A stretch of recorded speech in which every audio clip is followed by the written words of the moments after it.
This is the Split Focus Podcast. This.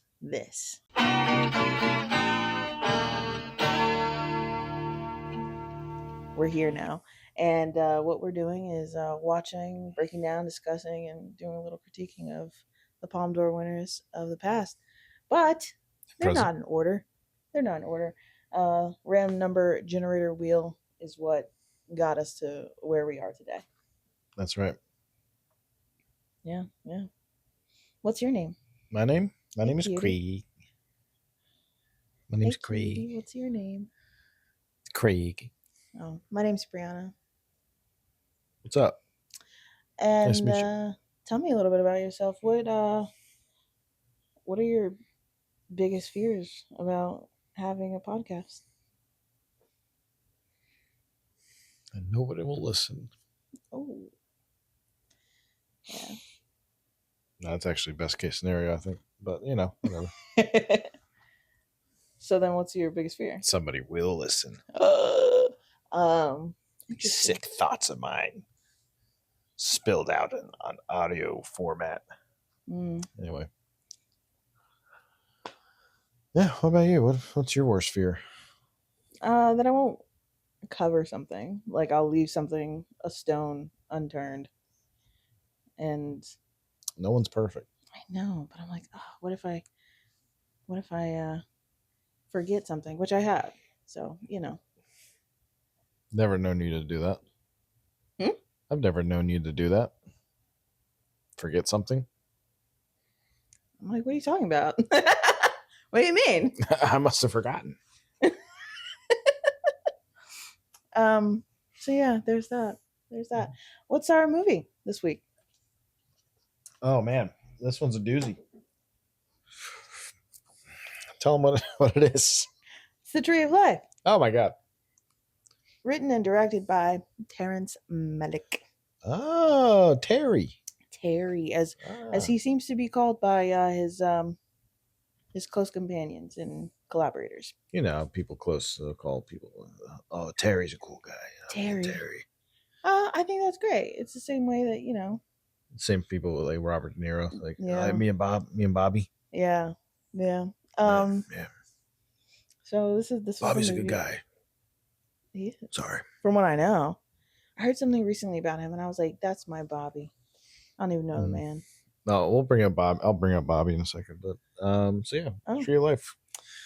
Yeah. And if you had to write the synopsis for this movie, go.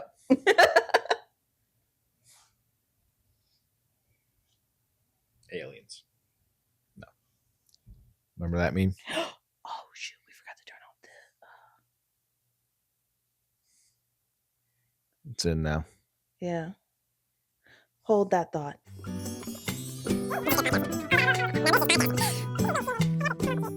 Okay, yeah. Tell me, if you had to, what's your synopsis of this film? If you had to write it, if you were to write the synopsis of this film, aliens. No, there's no aliens in this. Freaking. Why he be like that? That's what it'd be. He being the upstairs neighbor. Everybody's upstairs neighbor. Everyone's the universal upstairs neighbor. Why he be like that? Why he like that? Yeah. I think that's what's the word I'm looking for? That's valid. It's a valid take.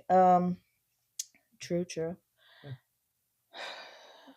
But who are the key players in this? Brad Pitt.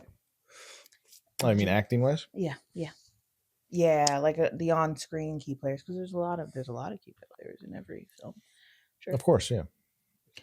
Brad Pitt. Yeah, it stars Brad Pitt, also producer. Helped get this off the ground over here. I hear through the grapevine.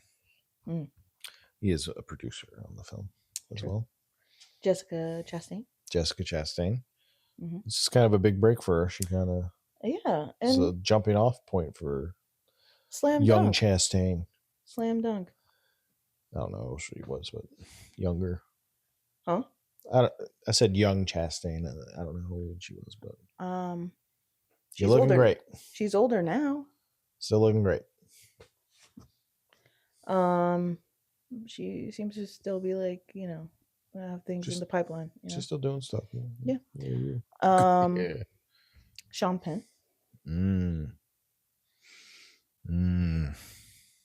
Penn. Yeah. And then there's some children's. Ty Sheridan, Hunter McCracken. Yeah. And Laramie Epler. Yes. Two of those names, I mean, you probably we never really saw much of them again. It's kind of their one and only. Ty Sheridan, though, went on to fame's a strong word, I think. But he was in Ready Player One, the lead of that movie. You ever saw that? Well, which I didn't. But I know. I saw the kid, and I'm like, that kid looked familiar. Who that kid? I think Laramie like that? is the one that I was like, oh, who's that kid? And I don't know. Anyways. Anyway. And Fiona Shaw, just honorable mention. It's a very, very small cast. Very small cast. Yeah. For such a movie with such a big scope, yeah. Yeah. And there's other people, but like those are like, most of the speaking roles. Mm-hmm. Yeah.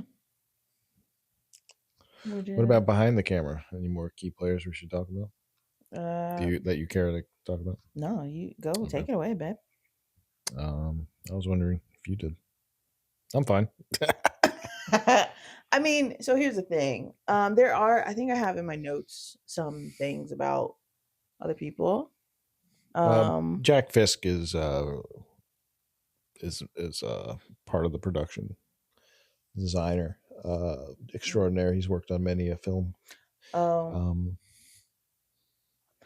He's a big collaborator with. Well, he collabs with Malick a lot, but also David Lynch. Oh, well, kind of interesting. If we could just go back to the cast for a second. Okay. Well, I mean, it's important to think about like where they were at the time of this, right? Okay, sure. So like, the three boys were like picked out of like Texas, just 3 Texas boys, just 3 little like just boys. It's a big state.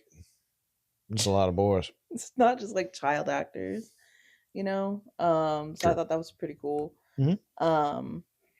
And then Chastain was like kind of up and coming at the time, so it was like, I'm sure. Well, as far as we know, because we watched some of the extras on this one, that that was a pretty incredible experience. Sean Penn had 2 Academy Awards at the time. He had done stuff before this? Sean Penn? Yeah, I didn't know. I had no idea. Are you pulling my leg? I've seen him in this, and was that one movie from last year that everybody loves? And That I Love to Hate. Stop pulling my leg. Yeah, and Penn's Penn. Penn be penning. Well, he had the Oscars for Mystic River and Milk. He won for Milk? Yeah, Harvey Milk. Not bad. If I'm not mistaken. And then I certainly don't know. Brad had been nominated twice for Academy Awards. True. At this point in time. For what? 12 Monkeys. Oh. Which I haven't seen. And The Curious Case of Benjamin Button. We just watched Monty Python and Holy Grail last night. And Terry Gilliam, director of 12 Monkeys, did all the animated segments for Python. So nice. You saw something of Terry Gilliam's at least. So could you explore more? Would I? Would you? Yeah. Okay. There's seldom an artist that I'm not willing to explore. It's just the terms on which I do the exploration. Okay.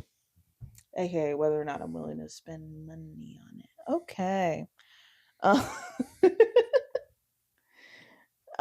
Yeah, it's from what I gathered in like a lot of my like background knowledge gathering that there's a lot of like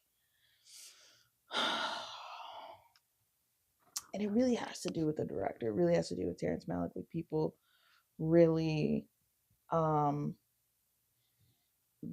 the guy for his like artistic ability. Terry. Yeah, yeah, like they're really into this guy. Like so a Terry's an lot artist. of there's a lot of like collaborators, people that really like fawned over this guy. I'll find it right now actually. Yeah, I'd never seen any of his movies before, but I knew Terrence Malick. I've never even heard his name before, which is always fun for me. Let me see.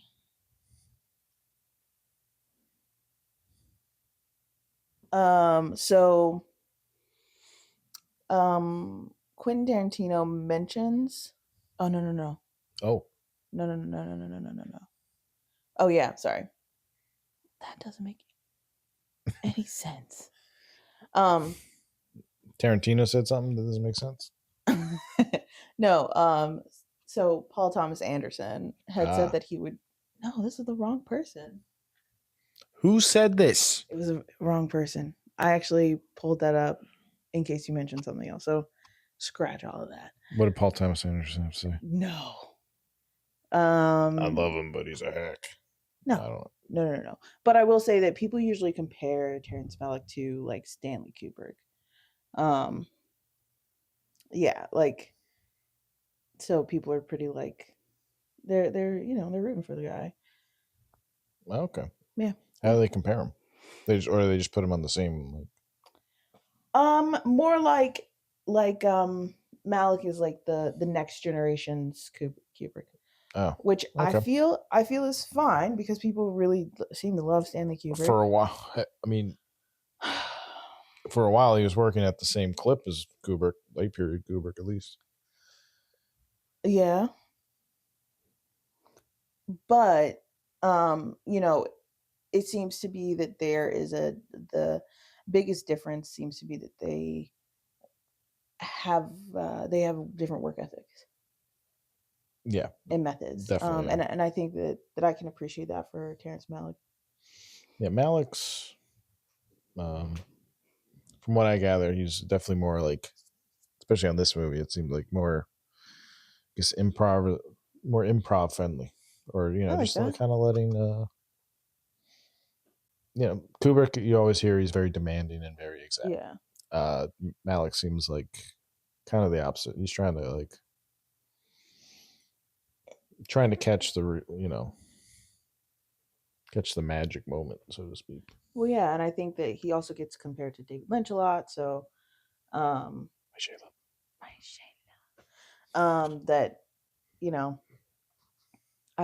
he's only compared to like great people, while still like maintaining this like auteurism, which is I think pretty awesome. It would be funny if they were like, yeah, Terry, he reminds me a lot. His work reminds me of like the work of Brett Ratner.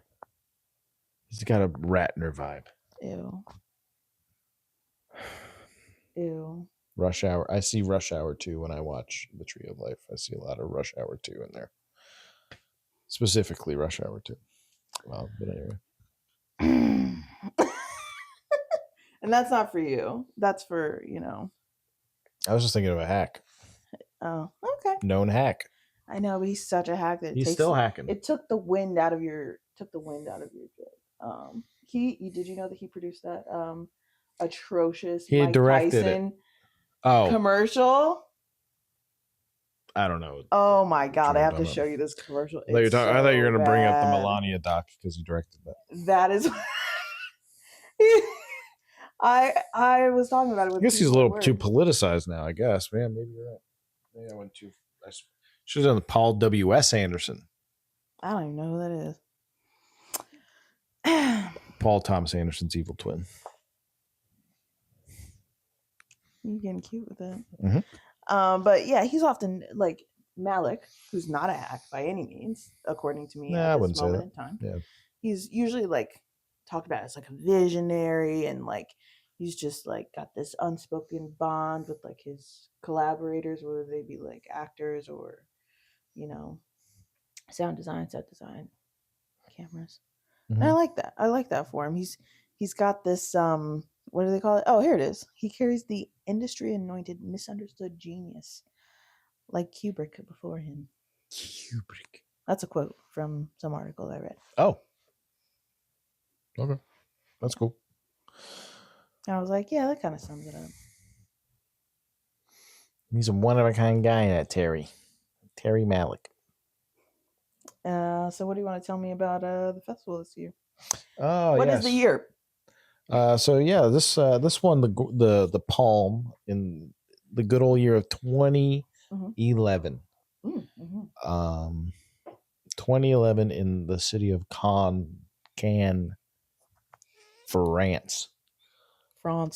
Yes. Let's see. Jury president for the main competition was, I told you I'd bring him back up, Bobby De Niro, baby. Yay for Bobby. Bobby was like, we need to give the palm to the tree. Oh, we got to. I believe he was quoted as something. Oh, that's so funny. Sorry, it was good. It was good. Don't laugh. This is a serious film. I believe he was quoted and he gave a very De Niro quote. I should have wrote it down, but oh, don't worry. Oh, somebody did. Somebody wrote it down. It had the size, the importance, and the intention, whatever you want to call it, that seemed to fit the price. It seemed to fit the price. Yeah, you can seeing it written out like that. Yeah, Robert De Niro said that for sure. Oh, you know him that well? Bobby? Yeah, I believe you do. Yeah, I believe it. Play cards with Bobby. Old mate, specifically. Well, yeah, so Bobby De Niro. You know, what else we got? Yeah, 2011. There's other films there that were playing. There was some. They had some other stuff. Like what? What do you? I don't know. Go ahead. Oh, were you going to say something? I'm just vamping. Oh, I thought you were had something you were trying to say, but trying. But to find the thing. Oh, go ahead. Truth. Well, this year at the festival, I found out through looking that they have a Palm Dog Award. Did you know that they have a Palm Dog Award? A dog for the dog actor? Yes. I'm guessing the dog from the artist one. Let's see. There's a famous dog in The Artist. I don't know that movie that well. It's that silent movie. I think it that did. won Best Picture this year. Or 2012, I guess it would have been. But. Yeah, no, I think that it did, but it started in 2001, and they just sometimes an entire cast of dogs will win, just the dogs, like the cast of Hotel for Dogs. I'm sure took it in a landslide that year. But there's a dog award. I was like, that is absolutely insane. Great. You didn't write down who won it? No, I did it. There's a lot of dog candidates in this movie, but none of them get that much They don't get that much screen time, It's a three-legged dog in the theatrical cut. It's yes, no.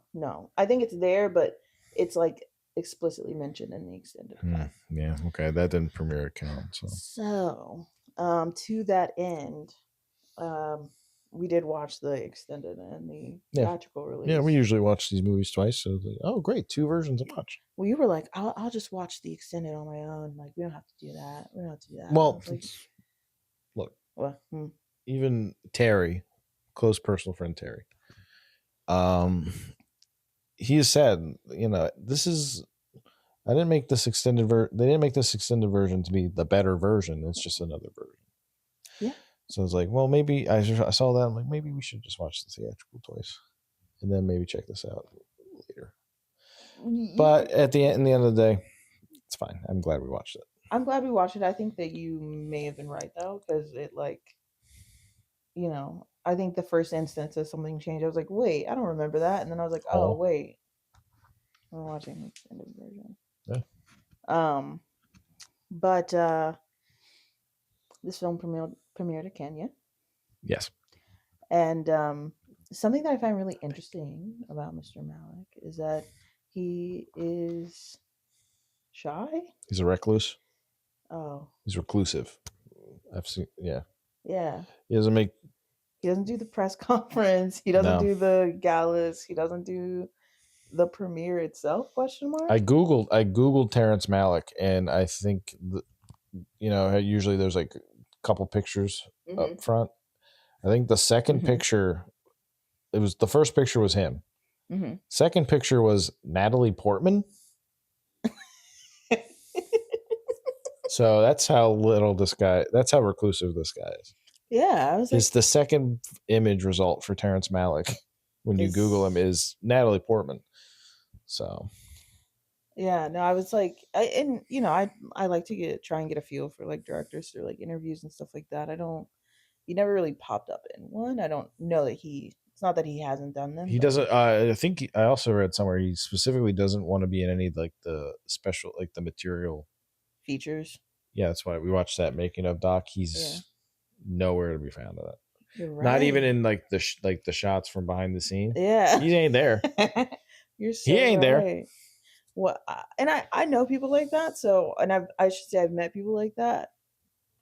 And you know what, Terry, God, if only Terry, do your thing. If only Tarantino was like that, right?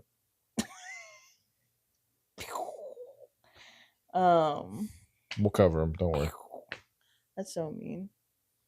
Are we? Oh, I guess we will. Yeah. But yeah, he's such, on the docket. I don't want to like. It's just an interesting thing. Hey, I mean, especially for a director. Good on him. And the art's the star, not him. Which is great. Like I can appreciate all of that. Sure. But yeah, that's anything else about the director? My close personal friend Terry. I don't want to share too much because he's a reclusive person. He doesn't like to put himself out there. Plays a mean card game, especially when you get Bobby in the room too. But mess.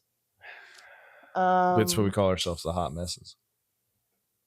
Terry and the hot messes. He's the leader. Anyway, what's next? I think we've talked enough about the movie. Yeah, it won the Palm. Yeah, I mean, because we're talking about it, so obviously it did. Yeah. Yeah, as I mentioned, the French silent film "The Artist" was up, which would go on to win Best Picture at the Oscars. Had a dog that I'm sure won the Palm the Dog. Palm Dog. The Palm just Palm Dog? Yeah, the Palm Dog. Should be award. Palm the Dog. Well, no, it's like a play. You're there, but you're like trying to go a little too far. I'll talk to Terry about it, see how he feels. What else played that? I think Lars von Trier's Melancholia played. Yeah, and Lars von Trier was wilding out. Yeah, I watched the clip. That's why I was bringing it up. Oh, you watched the clip? I watched the clip. See, Kirsten Dunst. Yeah. Just like. Stellan Skarsgård, like. Hell yeah, dude. Not for the statements, but just for the awkward. Okay, so that's what the quote that I wrote down was, because I was like, this. Okay, so I don't know Lars von Trier. I don't know. I think we'll also cover him. Be that as it may, when you make statements like that, like I was like, what the he likened himself to a Nazi, but it was in the most awkward. He understood. He said he understood Adolf Hitler, right? But he also said, I'm a Nazi. Like he just was like, and you were like, what? Like it's even harder to describe. You have to go watch the clip, and it's. And I had a feeling. I was like, oh, let me learn more about this guy. And that was a quote that I wrote down. Because if you think about Birds of a Feather and the company that one keeps, Quentin Tarantino mentions Von Trier's Dogville on his as his idea of the best manuscript ever. Paul Thomas Anderson said he would carry his luggage anywhere. Von Trier? Yeah. Scorsese, which I've never known this man to be anything but good, but it's a part of the quote. listed his 10 films of the 90s. Breaking the Waves is listed on his like top 10 films in the 90s. And Johnny Depp um, uh, said that he's waiting on an offer from Ventures. When he's ready, so am I. And I was like, oh, 3 out of 4 of those people are low-key reprehensible. Damn. Okay. So, he's a provocateur, for sure. That's what I know of Trier, Von Trier. I'm just gonna call him Trier. He may or may not have shown up at a poker game. Just saying. Scorsese got him in there. This isn't a funny bit anymore. No. But what do you mean by provocateur? Please do tell. And we'll move on after, but please do tell. The common definition of his movies are meant to provoke. Oh, I thought you meant him as a person. Well, by association, yeah, that's the art he makes is kind of in your face and pretty provocative. Yeah, meant to provoke an extreme response. So, you say provocative, I say punchable. Like, okay, that punch in the face of wall. Yeah, you got provoked. I do get provoked. Yeah, I don't mind. So it worked. Hit for what he wanted to do.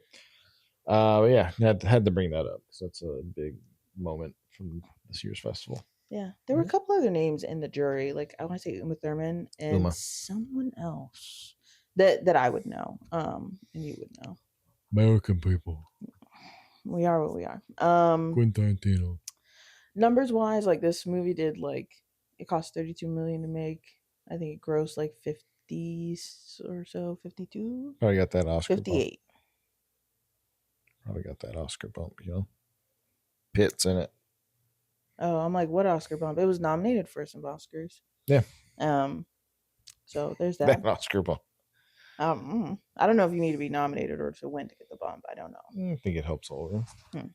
You're in the talks.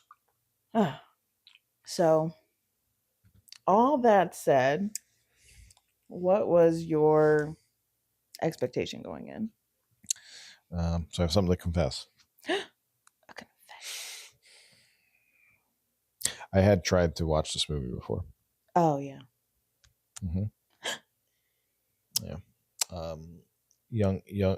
A younger Craig put this on because it's getting hype. I had heard of Terry. It's before we started playing cards.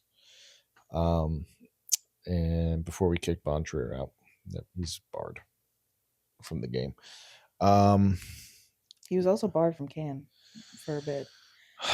Anyways, we barred. I like to say we barred him before that. Like we were ahead of the curve, even before Cannes. So, but anyway, you're getting me off track. Sorry. I had tried to watch Terry's film, The Tree of Life, the Palme d'Or winning film as a younger gentleman. 2011, I was fresh out of high school. Full context. A number of years out of high school. Bounced off this like a bullet off bulletproof glass. Bonk. Bonk. Like that. This is me. Bonk. That's where I went. Oh. I bounced off it. I couldn't do it. It was when the spoilers, the dinosaur showed up. Like, what the Huh? What the is this movie? Like, turned it off. Well, you were not the audience. Returned the disc. I think this might have been Netflix disc rental time. I don't remember. But yeah. A simpler time. Okay. I literally was like fighting tooth and nail because I picked this one up from the Criterion website, but I did everything to like not read the synopsis, and like I was so mad that I knew that Brad Pitt and Sean Penn were in it, and I was like, no, don't look. So I had like literally, I was like, I knew that there was a foot like a baby foot, and I knew that those two were in it, and I was like, do not read anything. And Sure. if I even had read anything, I don't know that it would have mattered. Right. Yeah. So, shall we dive in? Sure. Yeah. Let's dive in. So that was your expectations? No expectations? I had none. Yeah, there was like nothing there. Like, but I wanted it that way, other than like knowing that a couple people were in the film. At least a couple actors were in the film. Yeah. Yeah. So yeah, I guess I knew what to expect going in because I'd seen like the first 30 minutes. So I can't really tell you I was expecting anything but what I got. But anyway, may you kick us off on the movie journey. opens. Yes. With a Bible verse. True. From Job.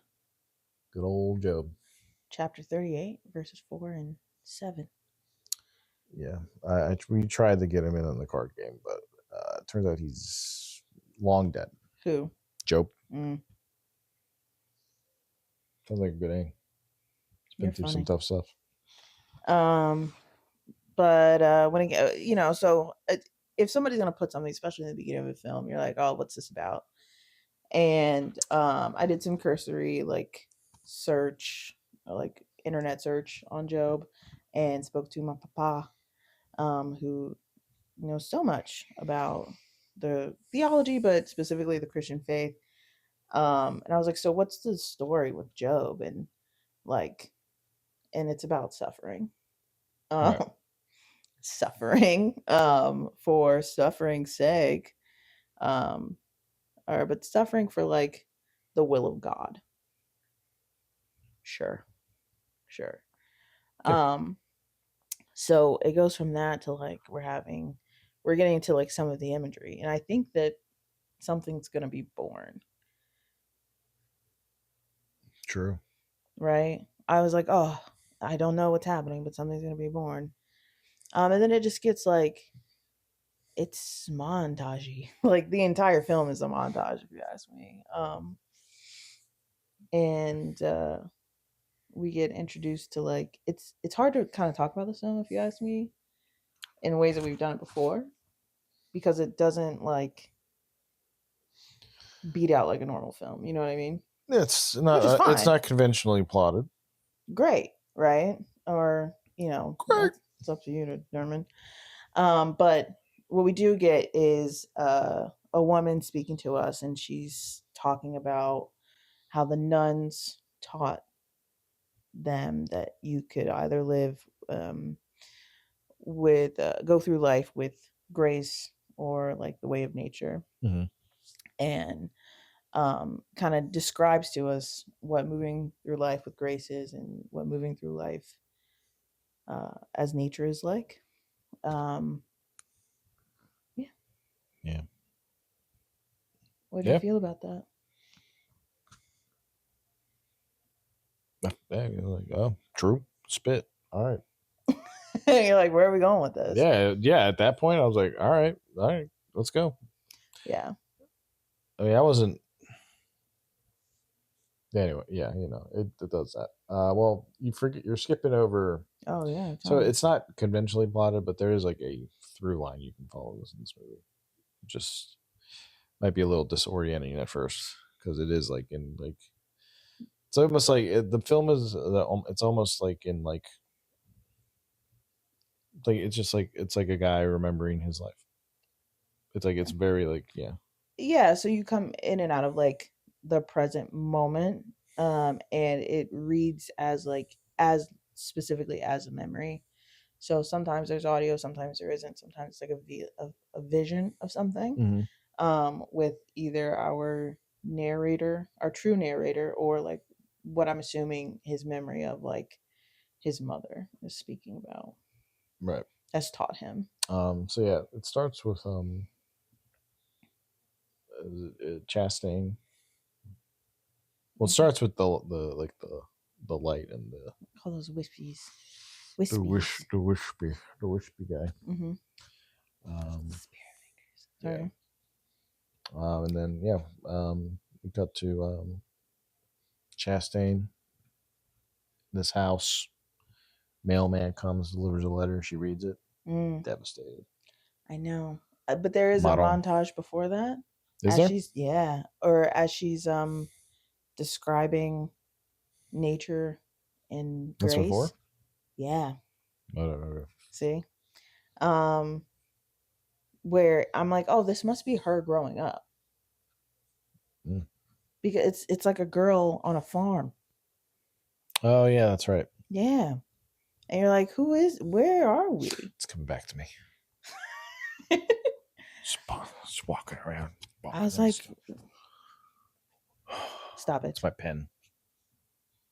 You all right? Are you all right? You're literally doing my Sean Penn impression from this movie. He's like, yeah, maybe it was a little. I gotta work on it. He's not. He's a little more just like. I'm like, stop it. and then you do it some more. Stop it, you crazy man. You wanted to do a podcast with me. I did. And you wanted to film it too. I did. So I did make that choice. To make a podcast with a silly goose. So yeah. I don't want you to make a mockery of his wonderful performance. Okay. It was a good performance. Mine? Thank you. Oh Lord. But yeah, so then she gets this. There's a couple, or there's a woman at home. She gets a telegram, Western Union telegram, and then she's like devastated. It's a money order. Oh no. Yeah, maybe she's like, oh, a money order. Oh, that's not. Damn it. Damn it. My son's dead. Dang. She's from Texas. She's like, dang. You're so mean. Have fun. We're literally at like the scene where she finds out that her son died, and you're like, I'm having fun. I'm having fun. You're trying to convince me that this is the moment. Anyway, so yeah, she gets the letter and what? Oh, and then it seems like she calls the dad, who's like, it's a completely silent scene, other than like the plane. Yeah, he works it. Yeah. Yeah. And if you're, I don't know, if you're watching it the second time, you're really watching what the mother and father do, because they represent nature and grace. Mom's grace, dad's nature. Sure. Not 100%, but in general. And he's pretty like sad about it. He has his moment with it. He's not having fun. He's not having fun. Neither of them are having fun. And then you see like, what is it? Somebody says something to her, and she's like, they're like, it's in God's hands now. And she's like, wasn't he the whole time? There's a lot of questions being asked. What the fuck? Because there's a young man around the age 19 who's perished. Yes. And that's like the central issue. Right. Of the greater story. Well, yeah, that's why we're all here. Yeah, it's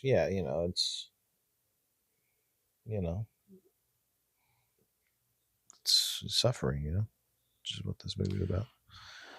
Yeah. How we deal and how it's a constant in our lives. Yeah. Or not only that, but like, why? Right. I think the question, where were you, gets asked more than once. Mm-hmm. And why and stuff like that. And I think that's a part of the first part of the Job verse, but it's like God speaking to Job and being like, where were you when I was like creating the heavens and earths and the sun and the moon and the stars? Where were you, Job? Hey, whoa. So you should have let me know. I would have come and helped. So this is like our characters' ways.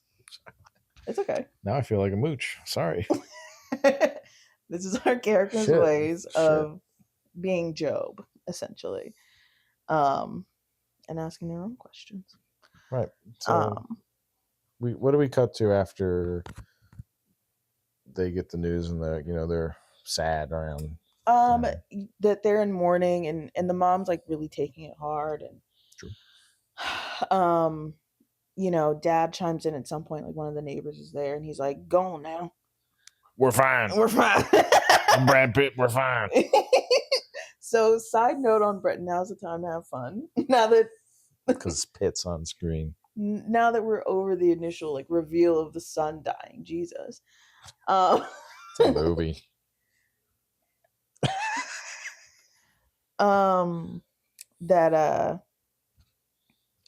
What? Oh, Brad Pitt reminds me of like Lieutenant Aldo Rain. Like his performance is like a continuation of that, which is funny because that movie came out after this one or before. Before. Oh, time is interesting. Do you disagree? I mean, I think I did more when you first said that. Like, oh yeah, but then I'm like, he's not putting as much mustard as he is in Glorious Bastards. It's definitely more tongue in cheek. But that would make sense. That would make sense. This is like Rain because now he's back home, and now it's after the war. Why you got to bring Quentin into all this? I'm sorry. Come on, man. Anywho, that might be my favorite Quentin, but whatever. Hey, we'll talk about that later. Right? We'll talk about Terry. He talks about how he never got a chance to say he was sorry because he punched him in the face, or like, is that what happened? Like he was like, I was playing piano and I criticized, or he criticized how I was turning pages. Mm-hmm. Yeah. Could you imagine? Like, I was like, oh. Is this in the extended cut? No, that was in both versions. I don't know. Okay. At all? See, maybe we should have just watched the theatrical cut. That's what I said. I did admit that you might have been right about that. But it's in both cuts. Okay. Okay. Okay, I trust you. Just like how the parents are like taking this as kind of like, Dad was definitely hurt by it, but he seemed to have not gotten over it easier, but like is like trying to move forward quicker. Right. And Mom's like needing like some TLC, some support. Right. Dad's gonna dad. I don't think it's necessarily a dad thing. This dad. True. Trust me, it ain't a dad. Only it's not an every dad thing. I know that. But anyway. And then it comes back to like Jeremy Allen. Not shoot. Goes back to Sean Penn, who I think like Jeremy Allen White would have been great in this. You did that on purpose. I read it in my note, and then I said it out loud. But you wrote it in your notes. I write everything in my notes. This looks like Jeremy Allen White. Well, yeah, because it's me like writing beat for beat, and then I also write like what my thought is. Next time, don't. He ain't in this movie, right? Is Sean? I thought that would be great in like a new, in like the remake, or like if they had to recast this now. I thought that Jeremy Allen White would have been great in Sean Penn's role. Okay, let me have this. Okay. Anyway, so yes, now we get to Sean Penn. Yeah, Sean Penn is in like a modern time, which I can't tell what time it is. I think it's supposed to be present day. Present day, but is that present day of it happening, or is that even further in the future? It's even further in the future. Okay, cool. I was like, I feel like this is further in the future. It is, because I'm assuming the son would have died in Korea, which is why or Vietnam. Probably Vietnam. As a result of the Vietnam War. which is why they got the telegram. But where Sean Penn is seems like a lot more modern. It's a big city. Yeah, I hear it's supposed to be Houston. I read it was shot in Houston and Dallas. Okay, I believe you. But So it's like you're right. okay. It's more modern. He's like in a modern day, but he's also like you. I thought they were going to the funeral. I don't know, but he lights a candle Oh yeah, for his brother. He's in his house with I guess his wife. Yeah, There's like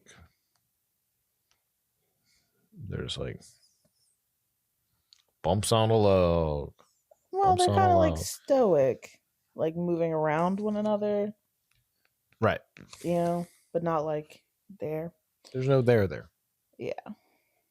And then we get to the like 20-minute montage of the creation of the universe.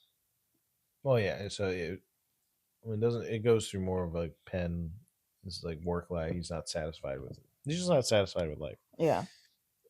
Empty feeling when it comes to life, and he starts, I guess reflecting on his life. Before that, yeah. What were you saying? There's something else before that? No. Something about what? No. A cosmic something? Oh, the montage. The montage with the dinosaurs and with it's everything. Like, and it's not like it's happening like this linearly. Like, it's like layered until you get to the montage, and it's all montage. Mm-hmm. Yeah. Then Terry goes through. Here's what God was doing. Yeah, the creation of the universe. Beep this. I mean, on the first watch, I was very much like, why am I looking at a dinosaur right now? Like, I'm here for what is happening. Just tell me the story. Just tell me the story. The song is really nice, though. Yeah. I really enjoyed that song. It was very like epic. True. It's very epic. Mm-hmm. And then as we like get to like the meteor, like I'm just gonna fast forward through that. You get to like the meteor hitting Earth and like. Before that, you have a dinosaur. I don't know. Go breeze past the dinosaur. You got a baby dinosaur. Mm-hmm. Little baby dinosaur.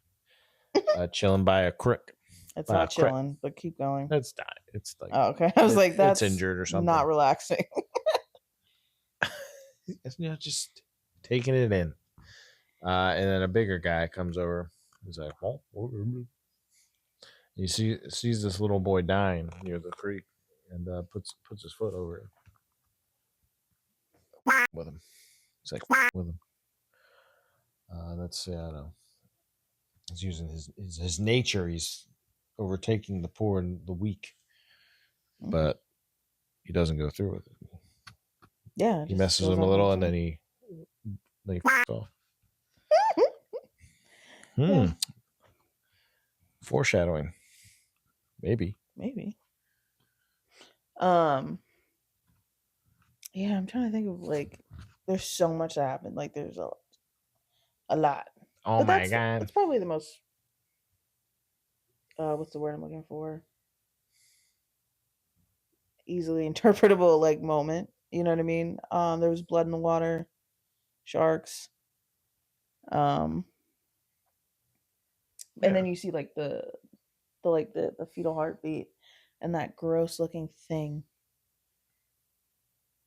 It's like a fetal gross thing, but it's not a baby human, I assume. Oh, okay. It's like an eye or something. Yeah. Oh, okay. That thing. Yeah.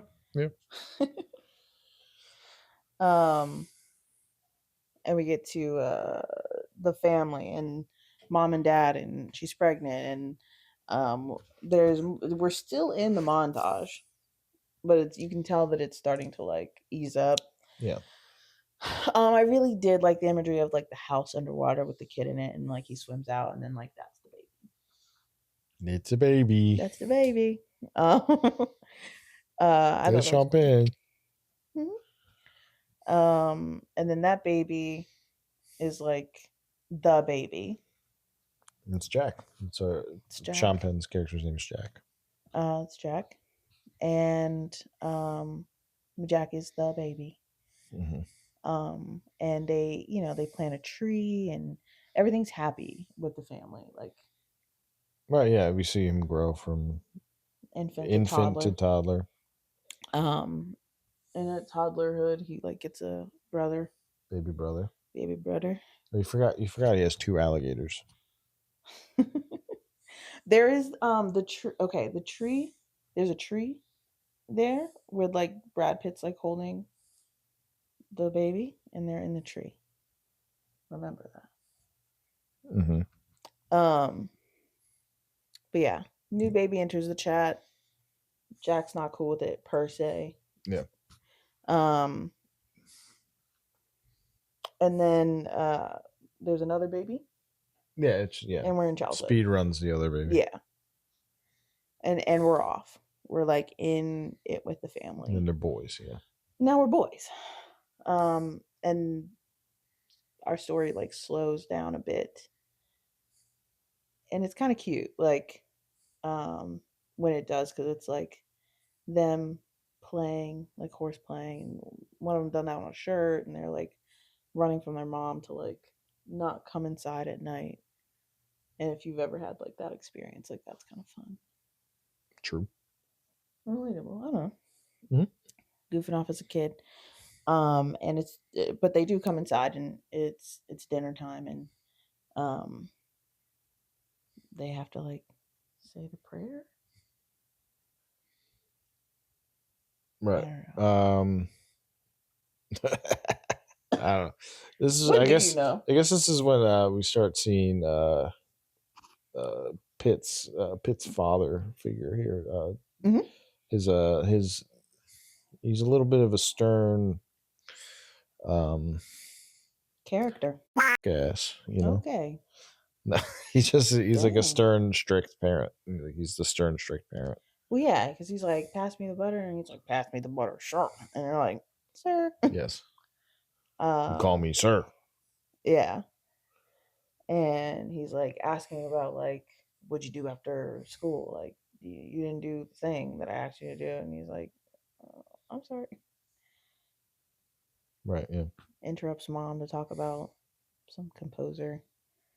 Yeah, he's playing music at the time. He's a music guy. He likes his music. He dreams of being a piano player. It's later. Yeah, later revealed that he's basically a failed musician. Failed artist types, you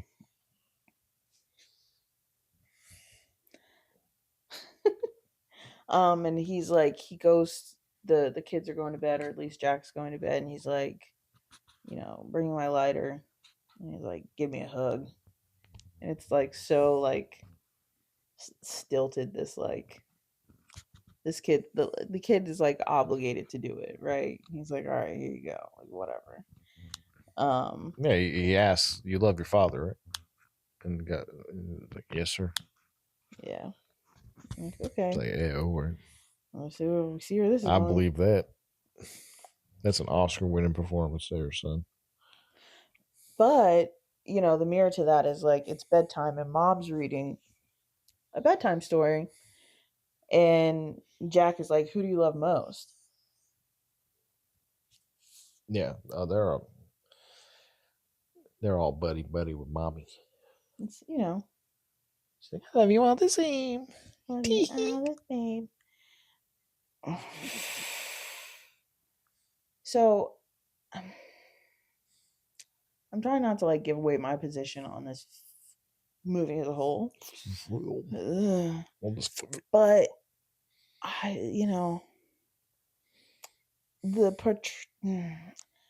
don't know if this is based off of his. Let me finish putting the thought together. I don't know if this is based specifically off of his parents. I did not do this to you. I did not do this to you. I waited very patiently. Do it. So I don't know if this is based off of his parents specifically. Terry's? Or, yeah. Oh. Because it seems like semi-autobiographical. Mm-hmm. Similar to another film we watched. The Mission? Autobiographical. Oh. That didn't have... All that jazz. Oh.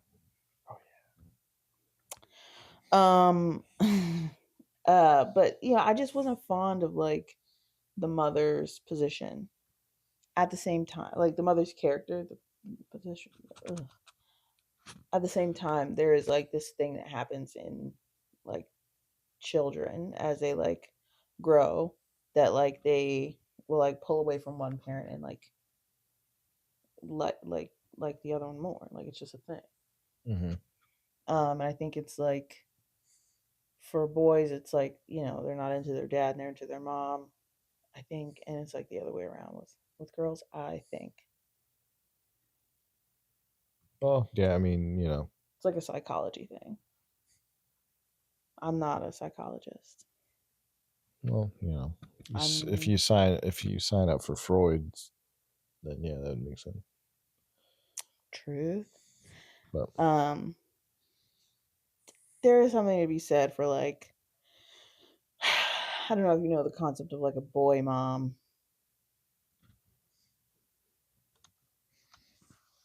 Tell me. It's women that love the concept of having like a son, like, but sometimes to like their son's detriment. Oh, Man, I think Chastain's a boy mom in this. No, because she doesn't make it her personality. I think that's a part of like boy mom-ing. I'm just a mom to a beautiful little boy. Yeah, I don't have any kids, so. Oh, me? No, me. Oh, okay. Yeah. I don't either. Truth. I got a card game with Terry. That's enough. He's a handful. You're so silly. But you know, she loves them all the same. Dad's like walking tall in the factory, and mom's like waking them up with like ice in their pajamas, and you know it's cold hearted. You know, it's kind of like it's just watching boys like interact with the life around them. You True. know, I'm trying to like stray away from things that are in the extended cut. Yeah. Well, you can. Well, there's like, there was like the baby birds that fell out of the tree. Yeah. Them like, they were like staggering about town, and then they see like a disabled man. Also, not like That's staggering, but like they see him. Yeah, that's in both versions. Correct. Mm-hmm. Correct. I thought you were still on. No. All right, I'm gonna leave. But the arms like reaching out of the jail was only in the extended, and like the cops like bringing people to the car. But like their mother gave them something to drink. That was in both cuts. But I was like, in what universe are we doing that? That was hard for me to understand. Why Miss O'Brien would do that? Yeah. For he's thirsty. She had water. I don't know. Yeah. She's a kind soul. I don't know. I know, but in what scenario would you be put in the position to do that? I don't know. I don't know Texas like that, so sure. Who knows? But the mirror to that is like Jack like slams the screen door, and Dad gets up and is like, now you have to do this quietly 50 times, count it out. And I was like, that is so relatable, bro. I've never had to do that per se, but like it's good. That's good. It was just good. That was good. It was just good. Do that to my kid. You ever gotten in trouble and they're like, and now write it out 50 times, and you're like, God dang it. Like, oh. Right. But then Dad's playing the hand slap game with them. It's true. It's a little aggressive, but you know what I mean? Like, he's not all bad. He's not like an abusive father to the kids. You know what I mean? Not like physically. Definitely not by the 50 standards, probably. Maybe. And then he has to talk with them. Like, if you're good, people will take advantage of you. Your That's right. mother's naive. Nature. Yeah. Oh, I think that part and the like him saying your mother's naive. I think that's in the extended cut, but um, he's like the wrong people die and you know get hurt and sick and whatnot, and the world lives by trickery. If you want to succeed in this world, you can't be all good. That's right. Cutthroat. I don't know. Do you truly think that's correct? I don't think it. Well, I think this film thinks similar to the Book of Job. It's coming for you no matter what. Say more about that. Suffering and the world and its trickery. It's going to get you no matter what. I read that more of like maybe we're saying the same thing, but I read that as more of like a cynicism, where he's like, to get ahead in this world, you can't be naive. You can't be like your mother. Like, that's gonna get you nowhere. So it's not that something bad's gonna happen. It's just that the world is kind of messed up. So like you have to Mm-hmm. you have to get it before it gets you. Yeah. Do you agree? Disagree? Like personally? Yeah. No, No. theoretically. No, not really. What do you think? Meh. What do you think would be what more aligns with your beliefs? I don't know. Um, uh, What's the truth of it all? the truth, I don't know. The truth is, I don't know. All right, so what do you think? What's Play it your by ear. truth? I want to know your truth. Maybe be more specific. Okay. No, yeah, I don't know. Play it by ear. Maybe I don't know. Maybe you got to use a little grace, a little nature. I don't know. Little nature versus nurture. Sure. I don't know. I was like, when he said that, I was like, well, he's not wrong.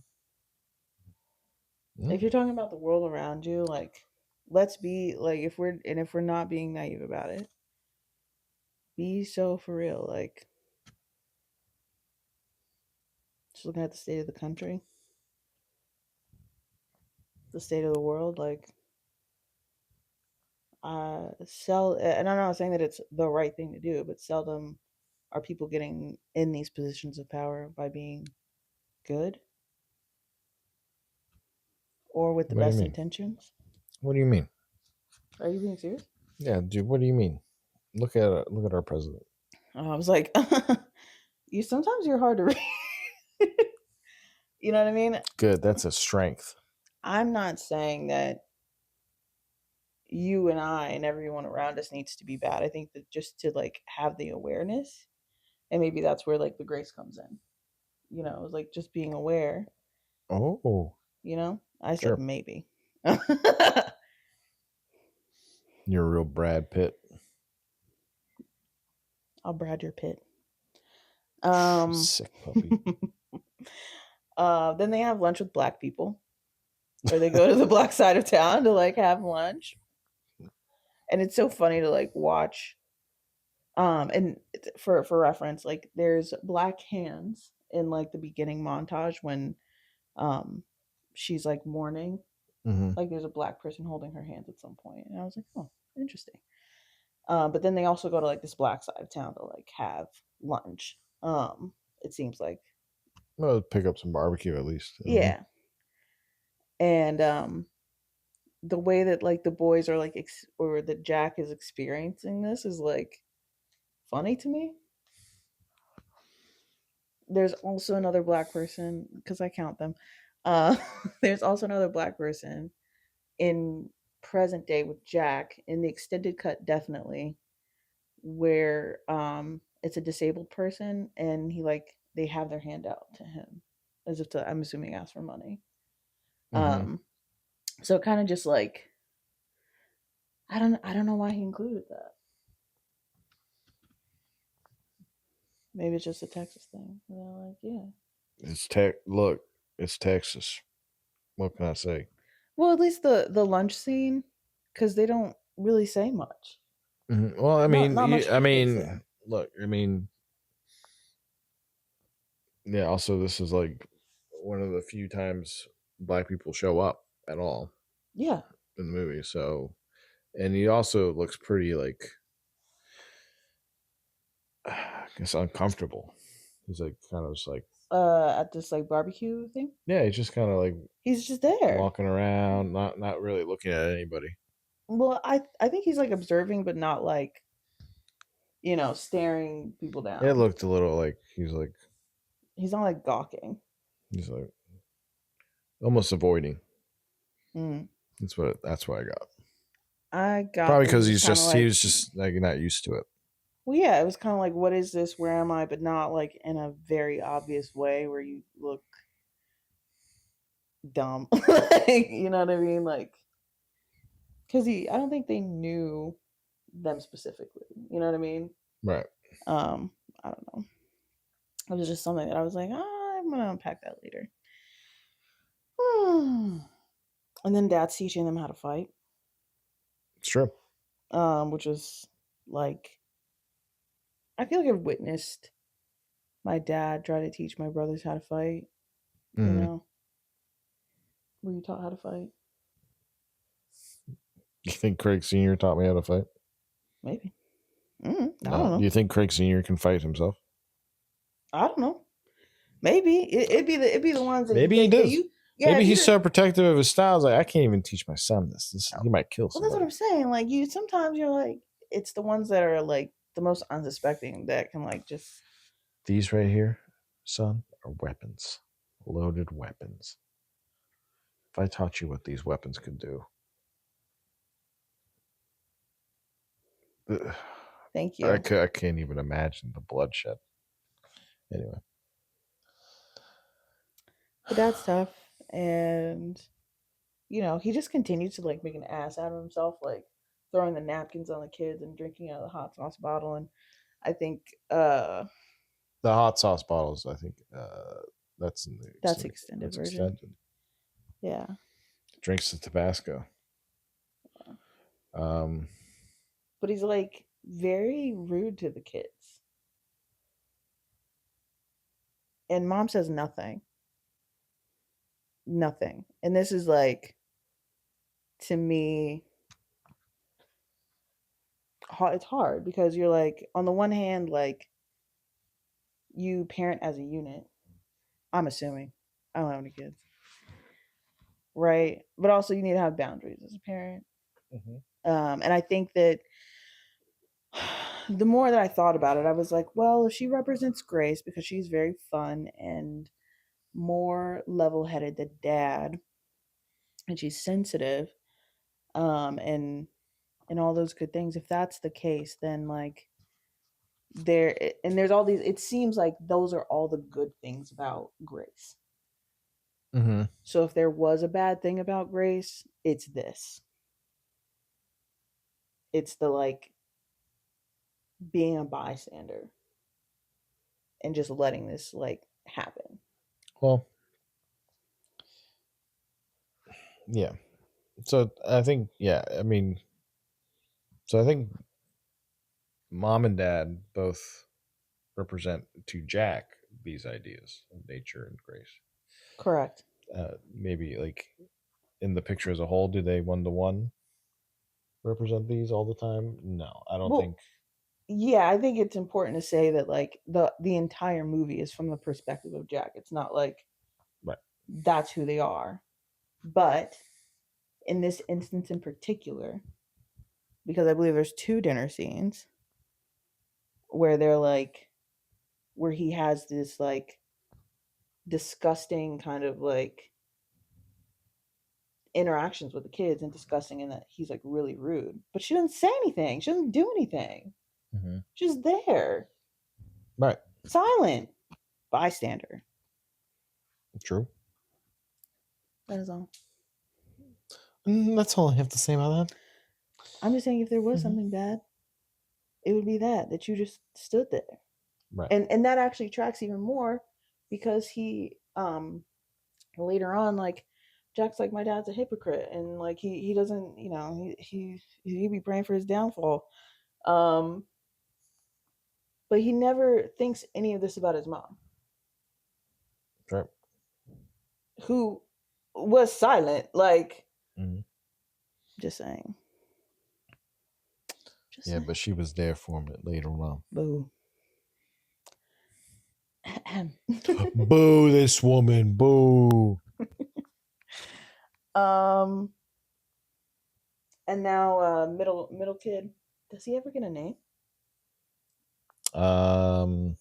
They say it in, his name is RL.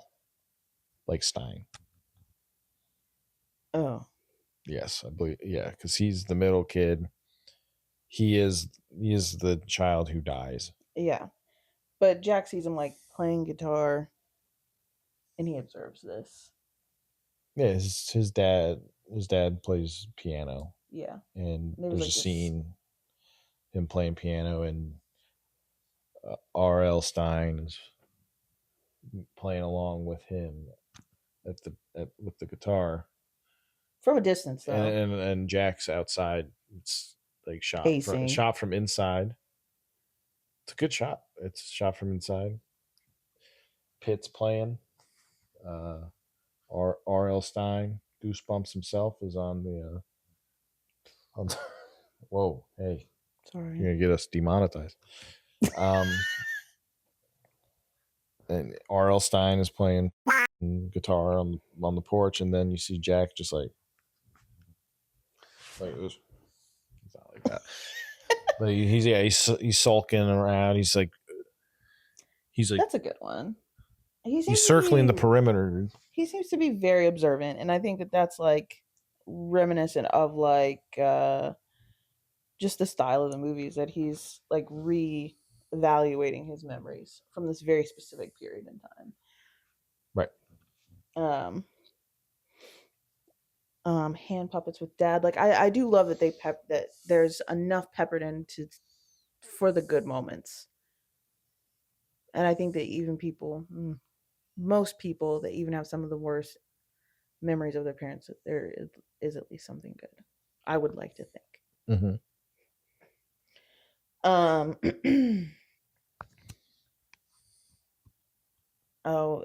the extended version, Mr. O'Brien talks about his dad and how he was like so hardworking and so nice, but like he never got anywhere. And that's why he is the way he is. And then Jack follows a girl home. Well, like you see them in school, and he's like eyeing her. Like and awkward. She's the crush. He's crushing her. So, yeah. It's funny because you're like, oh, like, where's the story going? Most of the time, I was like, oh, this is about to turn like there. But like, he follows her home from a distance. And that's the last we ever see of her.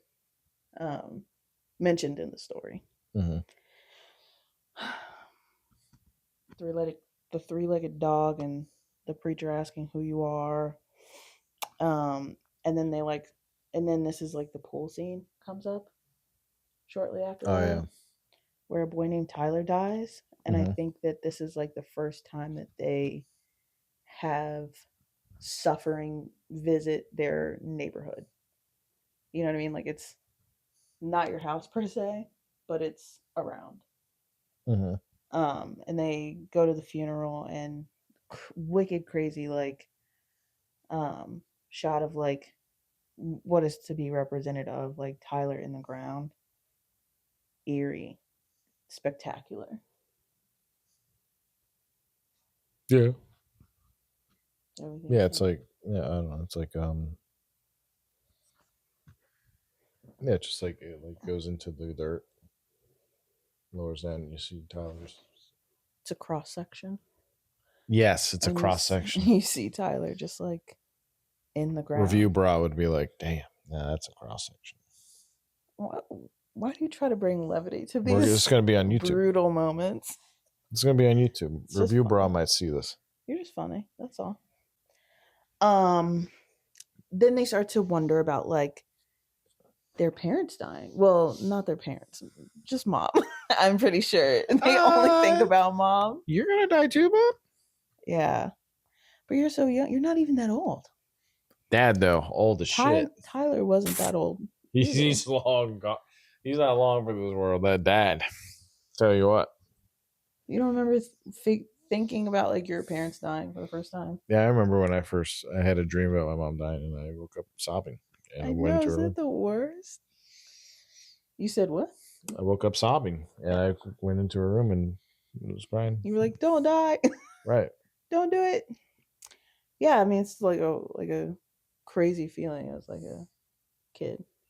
Even just like realizing that your parents, like I remember figuring out that my dad wasn't like Superman, and I was like, oh, oh, and I think it's all a part of the like coming of age, like kind of coming of age canon. Right. Yeah, it was just crazy. Mm-hmm. A boy gets like burnt, like his house burns down. Yeah. And now like Jack is really questioning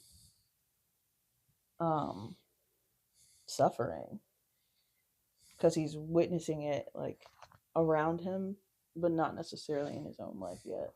Mm-hmm. And then for some reason they spray the DDT on the street and all the boys run. All the neighborhood boys run into the cloud of DDT, and I like had a visceral reaction to this. Mm-hmm. Because it's like a poison. It's poison. Yeah, you were literally like, no! Because it's like, I don't know, what would possess somebody to do that? Look at the cloud. Let's run into the cloud. They didn't know. But I don't even think like the people on the street, for what?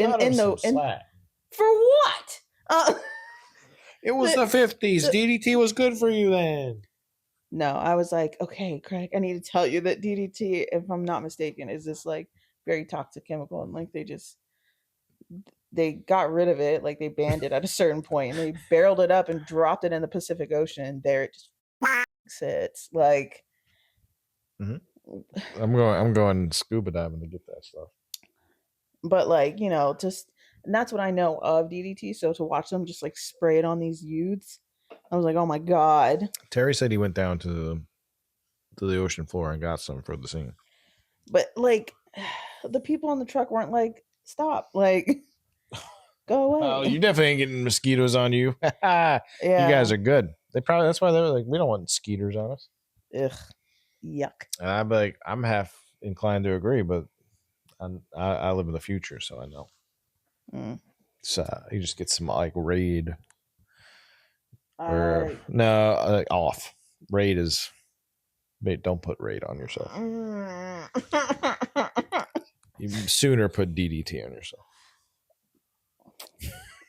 And life goes on, right? So Oobla-dee. Mom's like hanging laundry, dad's like critiquing his yard work, which happens a lot. Like, yeah, dude.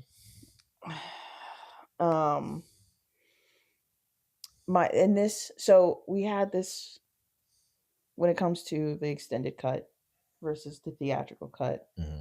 You like the theatrical cut better. Oh, whoa. Jumping the gun. Or so I've heard. But there were moments in the extended cut that I felt made it worth it, right?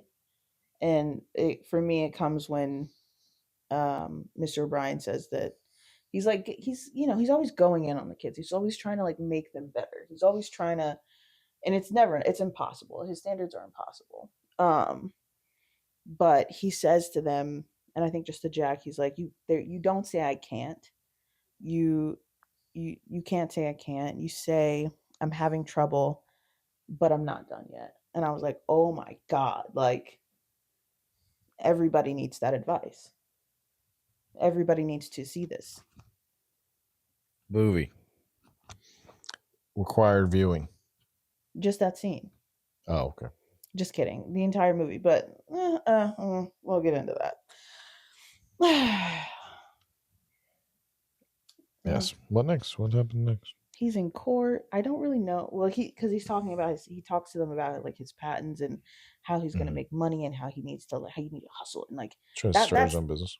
Yeah, Dad's like rise and grind kind of guy. He wants to be like big man. It's on that Sigma grind set, you know what I mean? Money. He wants respect. Look maxing. I mean, he does dress handsomely because he wants to be like respected by the other. Brad Pitt, yeah. Well, you know, and he's Brad Pitt. I don't feel like they played that up though. I don't know. I don't know much about the man. But I couldn't tell if he left court pleased or displeased. No, please. I couldn't tell if we'd see more of that or not. I don't know. I was like, I don't actually know what you do. Apparently, not what he did. It didn't work for him. Do better. He continues to like ask the kids for love, and they acquiesce. And then this is the dinner scene, right? Yeah. There's like 3 dinner scenes. This is the third big one. Yeah, you're talking about. Yeah, there's like. Oh, it is. It is. Where like he asks the youngest to like, he's like, "Can you do me a favor? Trust in your father and know that I'm asking you to do the right thing," which is very like God coded in the context of Job, and just in general. He's like, "Just do what I say." And he's like, "Okay," and he's like, "Don't say anything else for the next 30 minutes." Yeah. You're like, "Oh my God." Mm-hmm. Unless it's important. I mean, yeah. I mean, he's being a dick, but that was kind of funny. No, it was funny, but like, I don't think don't say it. But that's the thing. If I were mom in that scenario, I'd be like, ditto, right back at you, big dog. Like, you also be quiet. True. We don't hear much from the like youngest child, so it's like, why are you picking on the kid? Also, yeah. Well, he starts picking on him next, right? That was who he said it to. It was the youngest one, right? First? No, that's the middle kid. Are you sure? Mm-hmm. Oh, I believe you. It's a white boy. I'm not surprised. What did you say? So it's a white boy. I'm not surprised. Stop it. So I also heard that Brad Pitt has face blindness, and there's a word for it. I wish I could tell you what it was. And I was like, oh my God, do I also have face blindness? Am I Brad Pitt? Am I Brad Pitt? Am I Brad Pitt? But I was like, hope not. Not what I signed up for. But yeah, he tells the kid to be quiet, and like dinner goes on in like a certain manner, and it's like hostile and tense. But then what is it, like the same kid was like, you be quiet, and like he like hauls the kid upstairs, and I was like, oh snap. He tries to put like some pep, like some hot sauce or something in his mouth because he's like spicy stuff. Remember, he tries to get the kids to try the pepper hot sauce. Well, no, he pushes something in his face. Was that what it was? It's like hot stuff, yeah.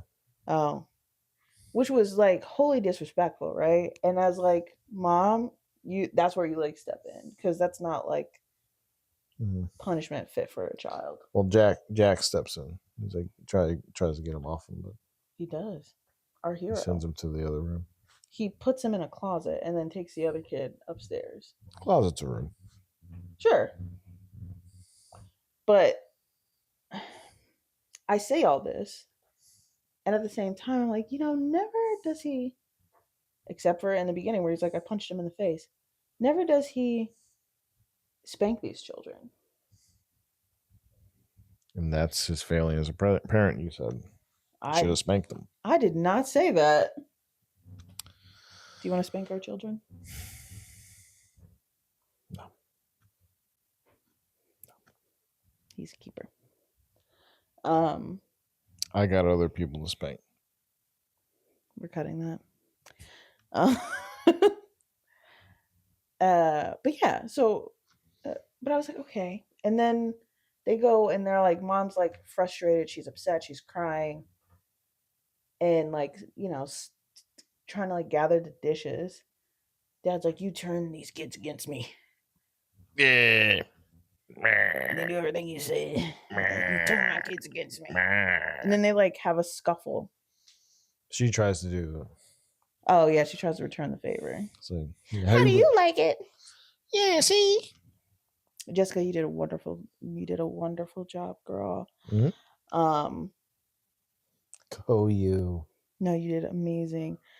I'm just like, you sometimes get frustrated at characters, as you should, right? Sure. They elicit a response. And I'm just like, girl, you had ample time to do something beforehand. True. um And in the extended version, if I'm not mistaken, there's a scene, and I don't know if it's directly connected to this one or not, but like he leaves in the middle of the night. And this is when Jack is also like reading comics in the dark, and like he hears his mom crying. I was like, that's crazy, bro. So good. That's very nice. Kind of portrayal of that through like a kid's perspective. POV. POV. You're a kid. I don't know what that says. Also in the extended, Fiona Shaw, who is grandma, comes in and is like consoling Mrs. O'Brien. And she's like, he ain't shit. Like, girl, he turns people. Girl. Yeah, like they're going in on him. And Mrs. O'Brien is like, yeah, like he sucks. She calls him, grandma calls him mean as a miser, and that he's jealous of the boys. And I was like, you might have a good point. I just love seeing Fiona Shaw on screen. True. What was she in Andor? Yeah. Model. Girl. Model. And Mrs. O'Brien weighs the options of like, oh, I could get a job, but I can't remember, what is it? She said she was a scientist. This is all in the extended cut. Yeah, it is. She's like, oh, I could get a job, but he doesn't want me to, or something like that. And it's like, you're trapped, girl, and you are trapped kind of by your own hand, and as much as his as well. And she says something that like, this is what like pissed me off about this character so much, and maybe it's because I don't have kids. But she said, when those boys were born, my life began. And that just couldn't be further from the truth. She was like, oh yeah, I used to be able to type 100 words a minute, but who knows now? Yeah, who does know? I don't know. And the whole time you're wondering, especially in the theatrical version, like, how faithful is this husband? Huh. Very or a little? There's only one answer, and that's yes and no. It's two answers. Sorry. Yes or no. True. Thank you. The extended cut gets her the brother, the uncle in there, and he's like a fun uncle. And they're like horsing around. He gives them money.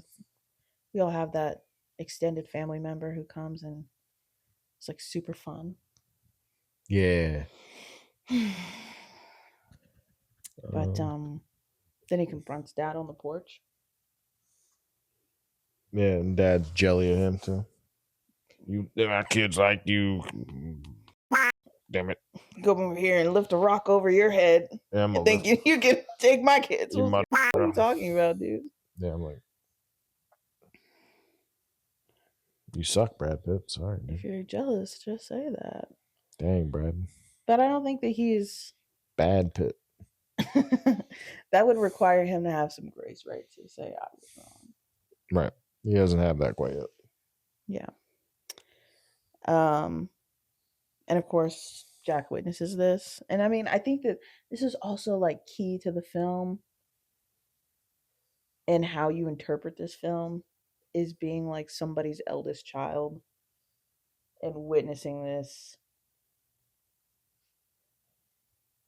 and realizing like what implication things can have, because Jack witnesses this play out, all that we just talked about, and he goes to his mom's like, "Are you going to leave us?"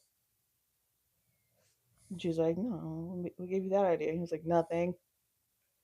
Because he's still a kid. Like, I don't know. I'm just saying stuff. I'm just a kid. Just a kid. And life is a nightmare. It's true. I'm sure he's singing that song right now. If he knew it. If he knew it. It was the 90s or whatever. 2000s. I don't remember. And then Dad goes on a trip. Dad's out of the house. F you, Dad. Yeah. They start like living it up. They're like, that Ja Rule song. what I do, and everybody, what you do. Yeah, I thought Terry, like that's a great song for this scene. I think you should use it, and you didn't. I think honestly, what he went with works, but yeah, I threw it out there. Terry didn't like it. Well, you gotta shoot your shot, I suppose. Whooped his butt in Old Maid that night, though. So,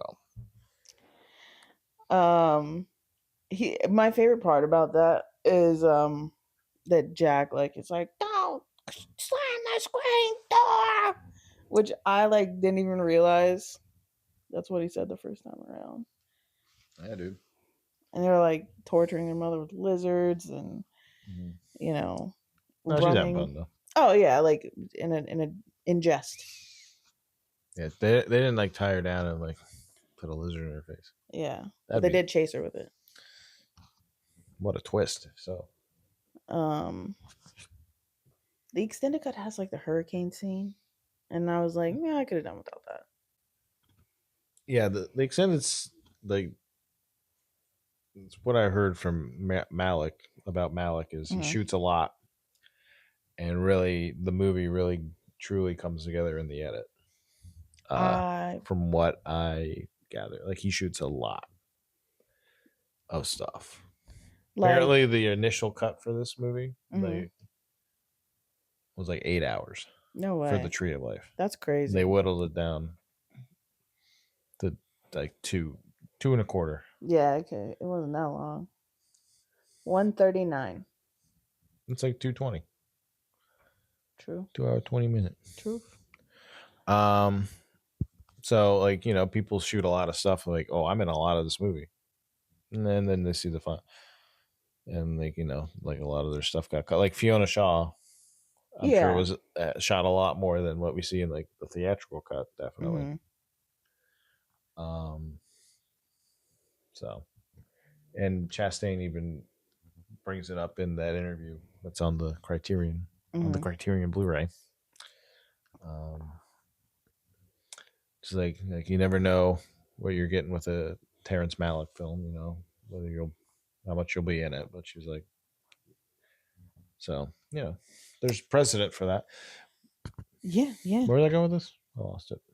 You were just saying. I was saying that I could have done without the hurricane scene. Right. So yeah. So the extended cut like brings in a bunch of like, just like story threads that are just not present at all in the theatrical cut. But they are, because it connects to the fish that they're hitting with the stick. And I was like, oh, I didn't need that scene, but I kind of did for the fish with the stick. Because I was like, where did that fish come from? And why are they hitting it with a stick? Why do they have a fish? Fish markets don't exist. So it's hard. And why would you give... They stole Ma's fish. Stop. Stop it. Well, you know, it was just so there are things that like connect a little bit better, and there's also just a lot of like, there's some things you're like, I didn't need that. So it's, you know, hit or miss. I have a quote in here somewhere from Sean Penn on this movie and the way that it's cut. Let's hear it. Let me see if I can find it. I do. Thanks a lot. What did Colonel Lockjaw have to say? I can't find it. I could have swore I put What? it in here though.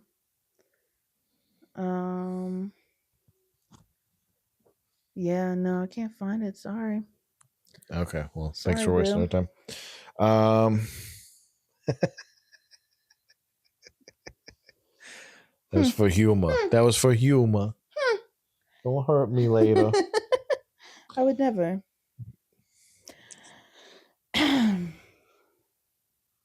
Anyway, so where the hurricane scene happens, Yeah, yes, the that's a hurricane scene whole happened. extended thing. And then the boys just are like feral. There's like a pack of boys running around the Oh yeah, this is when Jack starts behaving bad. Well, yeah. Well, because they're like smashing trash cans and frogs and snails and throwing rocks and breaking glass, and there's fireworks, and you're like, They launch a bullfrog into space. Yeah, where are the parents? Doing taxes probably. Yeah. Gotta do their taxes. Go outside. I gotta do my taxes. And I think Jack tells his mom about this, and she's like, "And you're not going to do that again, are you?" And this is once again where I'm like, "Are you okay, man?" Like, well, I don't know if he tells her, but I think she finds out at some misdeed. You'll never do it again, right? And of course, this is sandwiched in between just his whole arc of misbehaving. Yeah. So he's like, "Are you going to tell Dad?" She's like, "No." I'm like, "Well, I guess." It's never expressly said yeah. what she's reprimanding him for, but it's all this madness running around with those ruffians, right? And those other kids are ruffians. But as a parent, how are you going to be like? He I don't even know if he like beats himself up enough for me to be like, yeah, never mind. I don't have to do anything. You know what I mean? Hey, I don't know. I'm not a parent. What do I know? Yeah, here's what I do know. I do know that I've been a child before, and I know when you have to do something and when you can ease up. And I was like, I don't know that he's exactly learned his lesson because they continue to be weird. And he's like, I think it's him wrestling with like, yeah, and then they're doing all this stuff, and he's got the same look, like unease when he's with the black children earlier. But yeah, he's like, I don't know if we should be doing this, but the other kids like egg him on, especially in the extended cut. They're like, if we don't take it, somebody will, or like, you think only stupid people get caught? You think we're stupid? You're like, oh, yeah, I'll never say anything like that. Yeah. Hey, whoa. But then he goes, there's like a montage of like women, small montage of women. And then our hero, or at least who we thought was our hero, breaks into a house. Dang it. And goes through somebody's like panty drawer and steals a slip. He gets a nightgown and steals it, runs away with it, tries to hide it beneath a plank. I think some guy in a boat, he's by a river, but some guy in a boat comes by, he's like, shit, I've been caught. Again, takes it and runs. And he sends it down the river. Like you, and I was like, oh my God, what kind of turn is this movie about to take? This is crazy. This is a crazy child. True. Yeah, he's acting out. He's rebellious. Yeah. Oh God. You're like, okay, well, and then he like goes home. Yep. And he like won't even talk to his mom. Right. He's like, I can't talk to you. He can't even look at her. He can't look at her. Can't talk to her. Mm-hmm. Ironically, like shortly after this, he sees his mom in like a flowy white nightgown similar to the one that he stole. And I was like, and then there's in the extended cut, there's like, you can tell he's changing. He's going through changes because he's seems like he's prepubescent. He's entering that like those hormonal changes because he's like in the bathroom. He just shuts the door. Like, poor Jack. Yeah, like Ozzy Osbourne said, I'm going through changes. Oh, you think that's an Ozzy Osbourne song? Ozzy said it.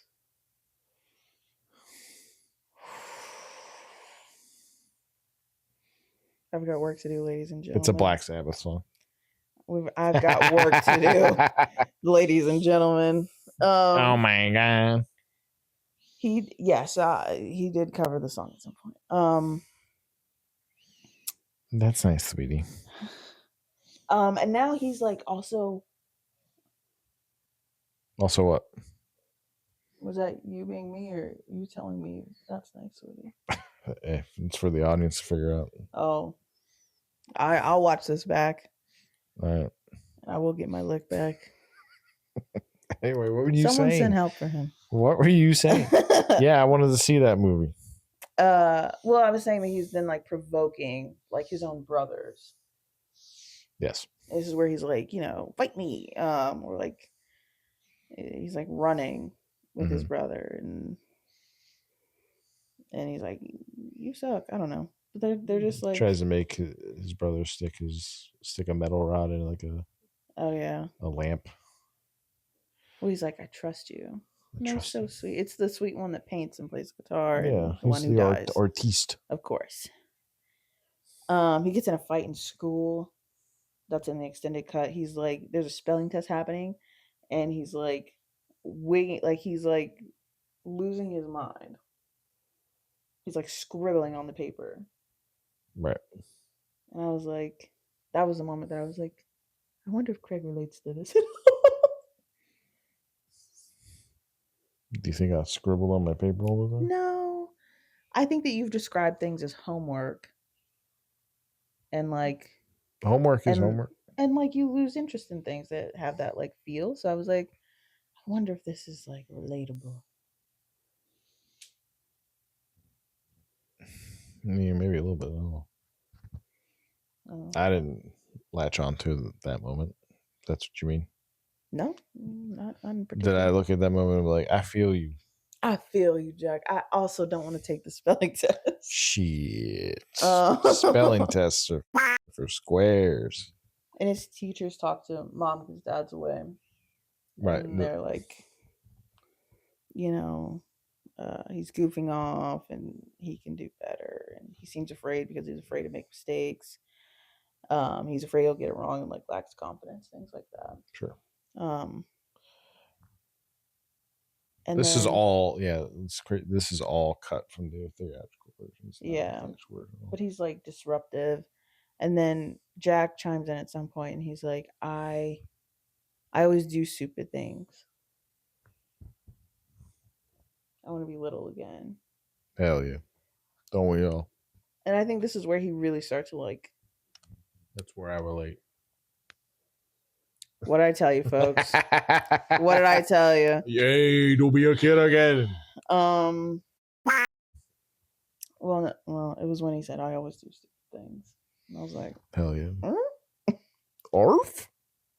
But you can tell, this is where I was like, oh, he envies his younger brothers in the same way that his dad envies these boys who are also like being nurtured. And if I had to give his dad the benefit of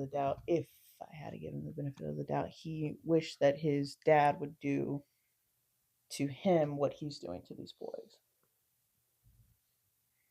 Oh yeah. If I had to give him the benefit of the doubt.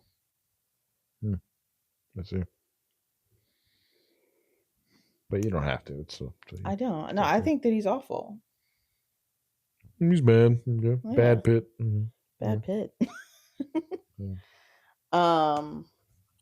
There's more like extended scenes that I'm like, yeah. Yeah, it's like, okay. I see why we got this. Well, because it goes on for like we don't really do it. It goes on for a bit. But then he says Jack does get to a point where he's like, how do I get back to where they are? And this is like in the like,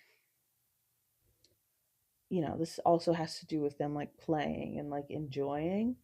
And in that moment, I was like, this seems like an issue of the patriarchal cycle and less about, but you would have to know that and be aware of that, which I doubt they were in the 50s.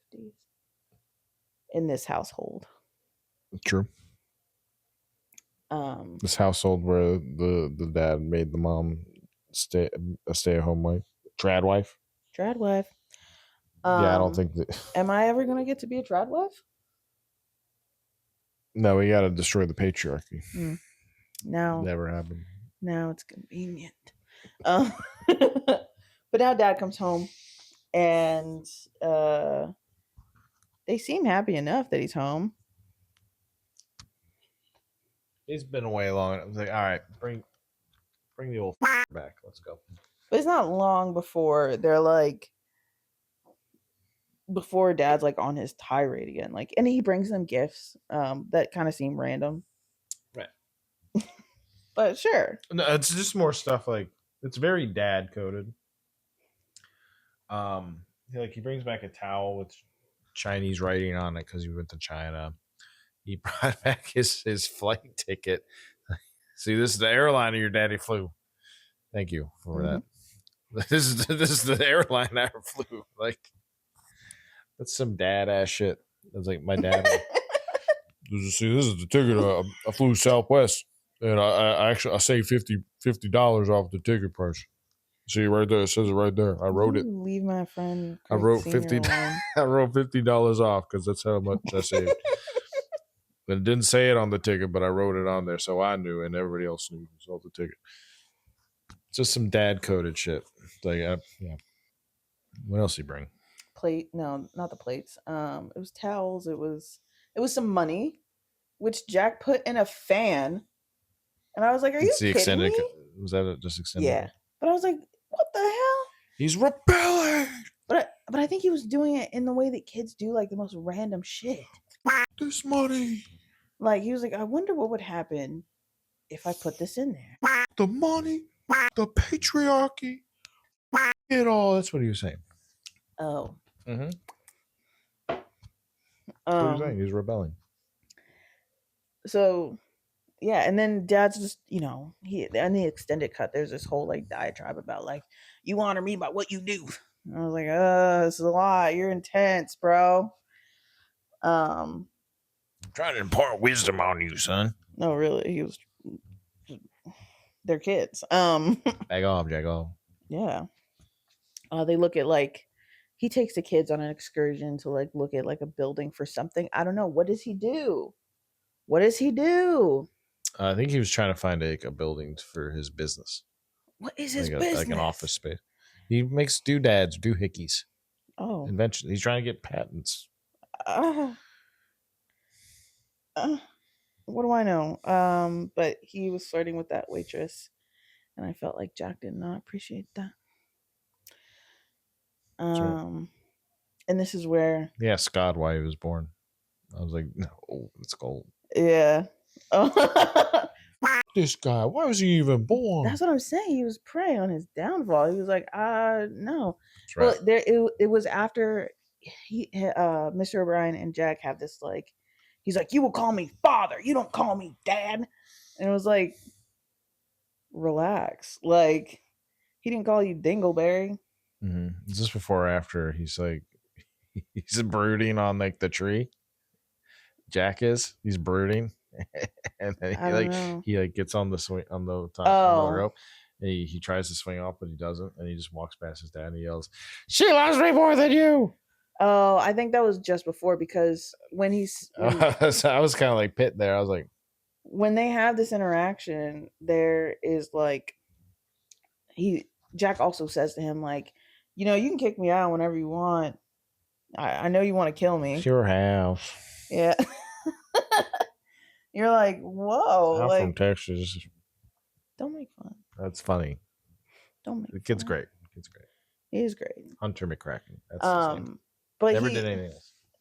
Why were you born? He literally is like, please kill this man. Take him out of here, God. Like, and you're like, oh no. Hey, moody teen. What can I say? I don't know, man. I don't know. That's yeah. There's that. I don't know where it happens, but there's he sees his dad as an op. And why is that? Can any psychologists chime in the comments? Home psychologist, Google psychologist. licensed actual psychologist. Why? It goes back to she loves me more than you, man. He's like peacocking, like she loves me more than you. That's my woman. That's what he's like. As see that fair haired, red haired lady right there? That's my one. And we're like, that's your mom. That's your mom, dude. Bruh. Yeah. Oh, this what happens is I was like, and it's funny because when you're watching this movie, it's you also feel like an observer, and so there's that scene where he's under the car, and Jack goes over. I was like, oh my god, he's Is about that Pitt? I was like, he's about to kill him. Is that Pitt under there? Yeah. I couldn't tell. I thought it was just some random person. No, because he's under the car. How could you not tell? I don't know why. I was like, I couldn't tell. I was like, I think it's Pitt, but I can't tell. Oh, I was like, the pants, like, but also, who else but Pitt would wear those pants? He also right? He goes up to Mr. O'Brien under the car, and he does like this. He like points at him, and he does that a lot in the movie. He just points at things and people in the movie. Little Jack? Like, no, Brad Pitt, Mr. O'Brien. He points at things. We're gonna watch it again. As soon as we're done, we're gonna watch it again. Yeah, but I was like so filled with, I was like, oh my god, Jack's gonna snap. And he's gonna like drop this car on his dad, and he's gonna get his ass beat, and I don't know, he's gonna have a psychotic break or something. He's spiraling. That's right. You didn't feel that? Of course I did. Oh, I don't know. You were like, I was just like, I couldn't like, tell that was okay. I just thought it was like, he thought it was a random man. I don't get it. Got to give into my bloodlust real quick. Because he goes back a couple times. Perfect crime. Like, oh my god, please just walk away, Jack. That's dead. Then then he goes to the woods with his brother and shoots him with a BB gun. He's like, put your finger over the end. As kids do. You're not wrong. It's just like, God. And this is like, and he apologizes to him. That's right. By kissing him on the elbow, and he's like, "You're my brother. I love you. You can hit me with you want. He gives you can hit me with a 2x4. Go ahead. I deserve it. I'm a piece of shit." Yeah, and I thought it was very sweet. Like, it's in the context of like childhood. On some level, you get it. Even myself, on some level, I get it. Not all of it. On some level, I've been a child before. You never shot your friend with a BB gun? No. I shot my friend point blank with a airsoft shotgun. Why? Just with me. He was like, yeah, he was with me hardcore. Oh, please don't confess the crimes on the podcast. Please and thank you. Airsoft gun. That was a joke. Statutes of limitations in airsoft court it's well past, so I'm good. I'm not funny. I'm all good. But it's decided that like now is when they decide that in the extended cut that Jack's going away. Yeah. And they have this conversation, I think just mom, dad, Jack. I think. And then mom separately is like, I think it's for the best. You're a troubled kid. Once again, yeah. She said that, I think she said that them as parents failed and that they needed to set a better example, something. But like, we'll try again with the other two. I don't know. Shit. Yeah, like what do you mean? Like, in what scenario is separating a family? And there are some scenarios, but like, he's not that bad.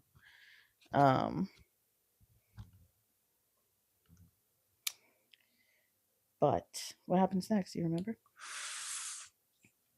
We're nearing the end, folks. Is this when Pitt gets the bad news? Yeah. Yeah. Yeah. theatrical cuts of this. We skipped the whole boarding school, school trouble plot line in this. Yeah. And we skipped to Mr. O'Brien. They're letting him go. Well, they're closing the plant, they're and closing he the plant. either gets to like have no job or a job that no one wants. They Once again, what's your job? Doing this. That's my job. Trying to take my job? No. Oh, you're good. I'm gonna lose my job. But I think this is the first time that like misfortune really reaches like their doorstep.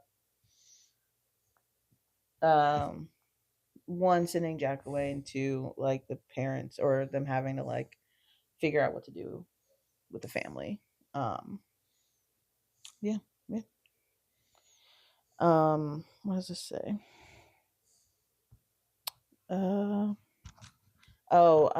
Jack and Dad have like a moment where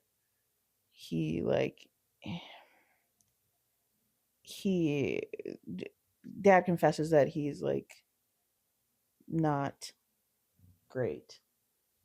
Right. And Jack's like, it's been too tough on him. Yeah. Thank you. He cops to it. Yeah, cops to being too tough. Yeah, and Jack's like, well, I'm just as bad as you. Yeah, well, yeah, he's like, you're more like your mother. He's like, I think I'm more like you. And then he's like, you're all I have. You're all I ever wanted. And I was like, my son, my boy, my boy. Oh. He's like, you. If I don't know, he does. It's a really good line read from Pitt, where he's like, you know, other than you boys, like I've drawn up zilch. I'm like, oof. But he's like clinging to like this like need for respect and love and success so hard that he like it's like sand through his hands. Mm. And the boys cry in the grass, and that was a really beautiful scene. The tall grass. Although the entire time I was like, oh my god, they're gonna get a tick. They're gonna have ticks. And those Texas ticks, I'll tell you. Yeah, they have the Lone Star tick. And others. And now they're packing up the house. Yes. And what happens? They pack it up and they leave. Goodbye. No, there's a moment where Jack and like I want to say it was the middle kid. That's are, like, that's the smallest kid. Is that true? Did I write that down? Oh yeah, oldest and youngest. Yeah. But they're like at the window. And it's like a mirror, and they're like doing like hands. Mm-hmm. I'm trying to get the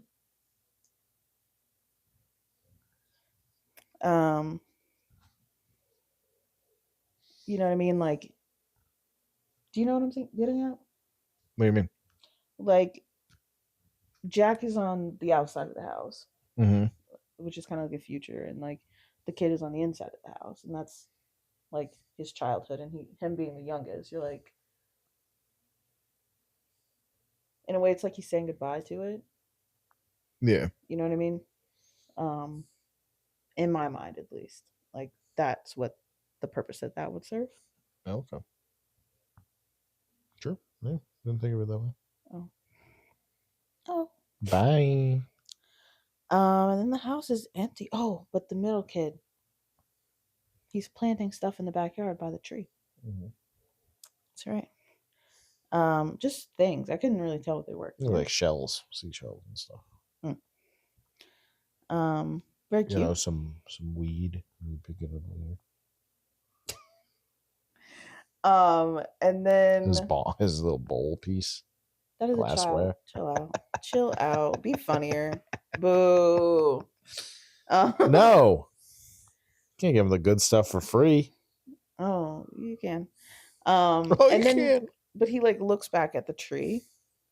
And do you remember at the very beginning, I was like, there's a tree where like his dad's holding him. Remember that? Do you remember that? Mm-hmm. He looks back at this tree, and I would like to think that he remembers something about that. No, sure. I don't know. What does the tree represent? I don't know.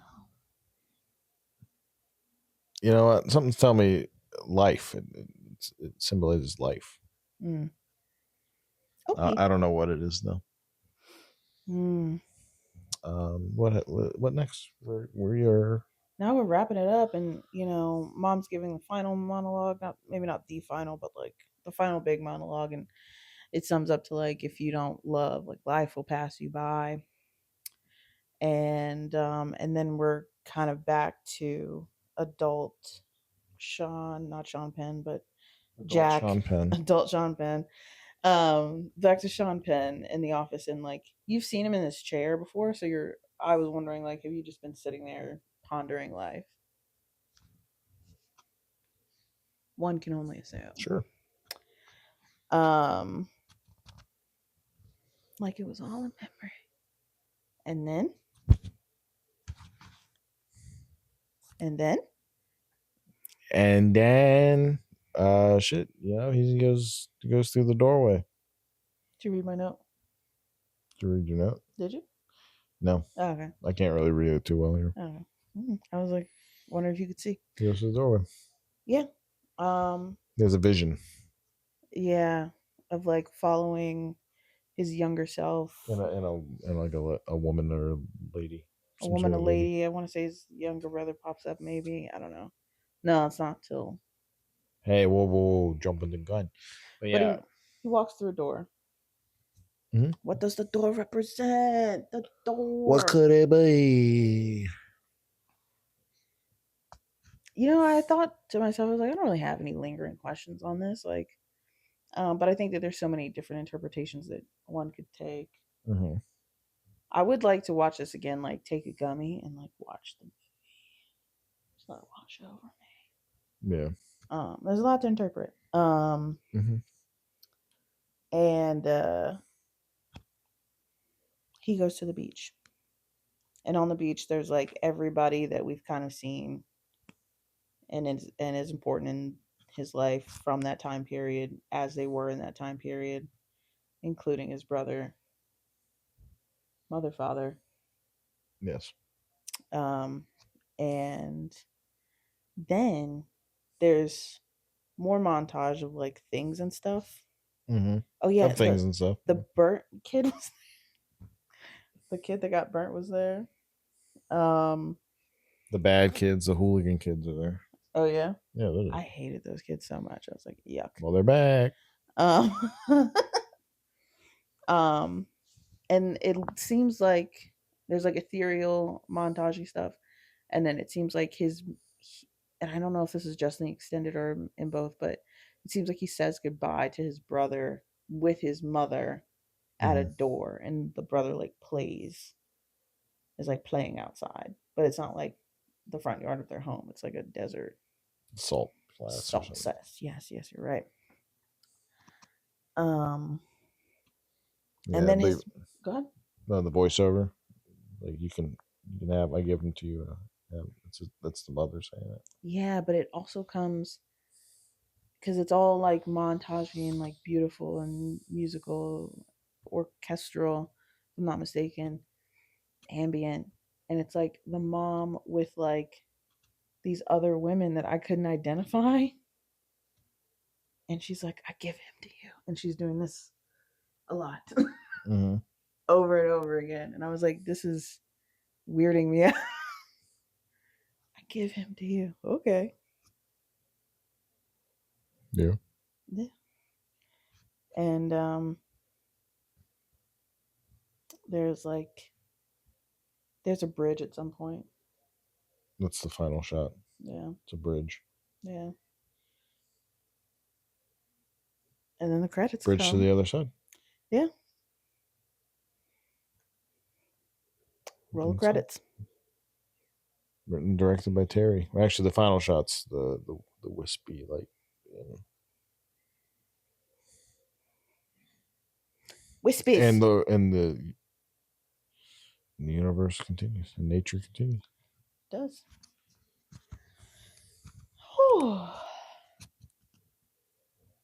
How do you feel? I feel like we talked about this movie. So yeah, that's Terrence Malick's Tree of Life. Yeah. I mean, it was received like I think it was well received. Sure. But also like so I at first I struggled to find like negative reviews on this, so I had to like specifically go look for negative reviews, and it would be like people being like it's all style, no substance, and like they just had like they were like, I get it, of course I get it, but like, yeah, and you're like, you see this a lot with people who just like people do get irrationally mad about stuff, and they're like, I get it, I get what it's trying to say. and you're like, I just don't like it. Yeah. I just think of people. I'm not trying to say these are trying to do the same things, but like, it's a lot of people would say that about like things like divisive pieces of pop culture, like The Last of Us 2. What do you mean?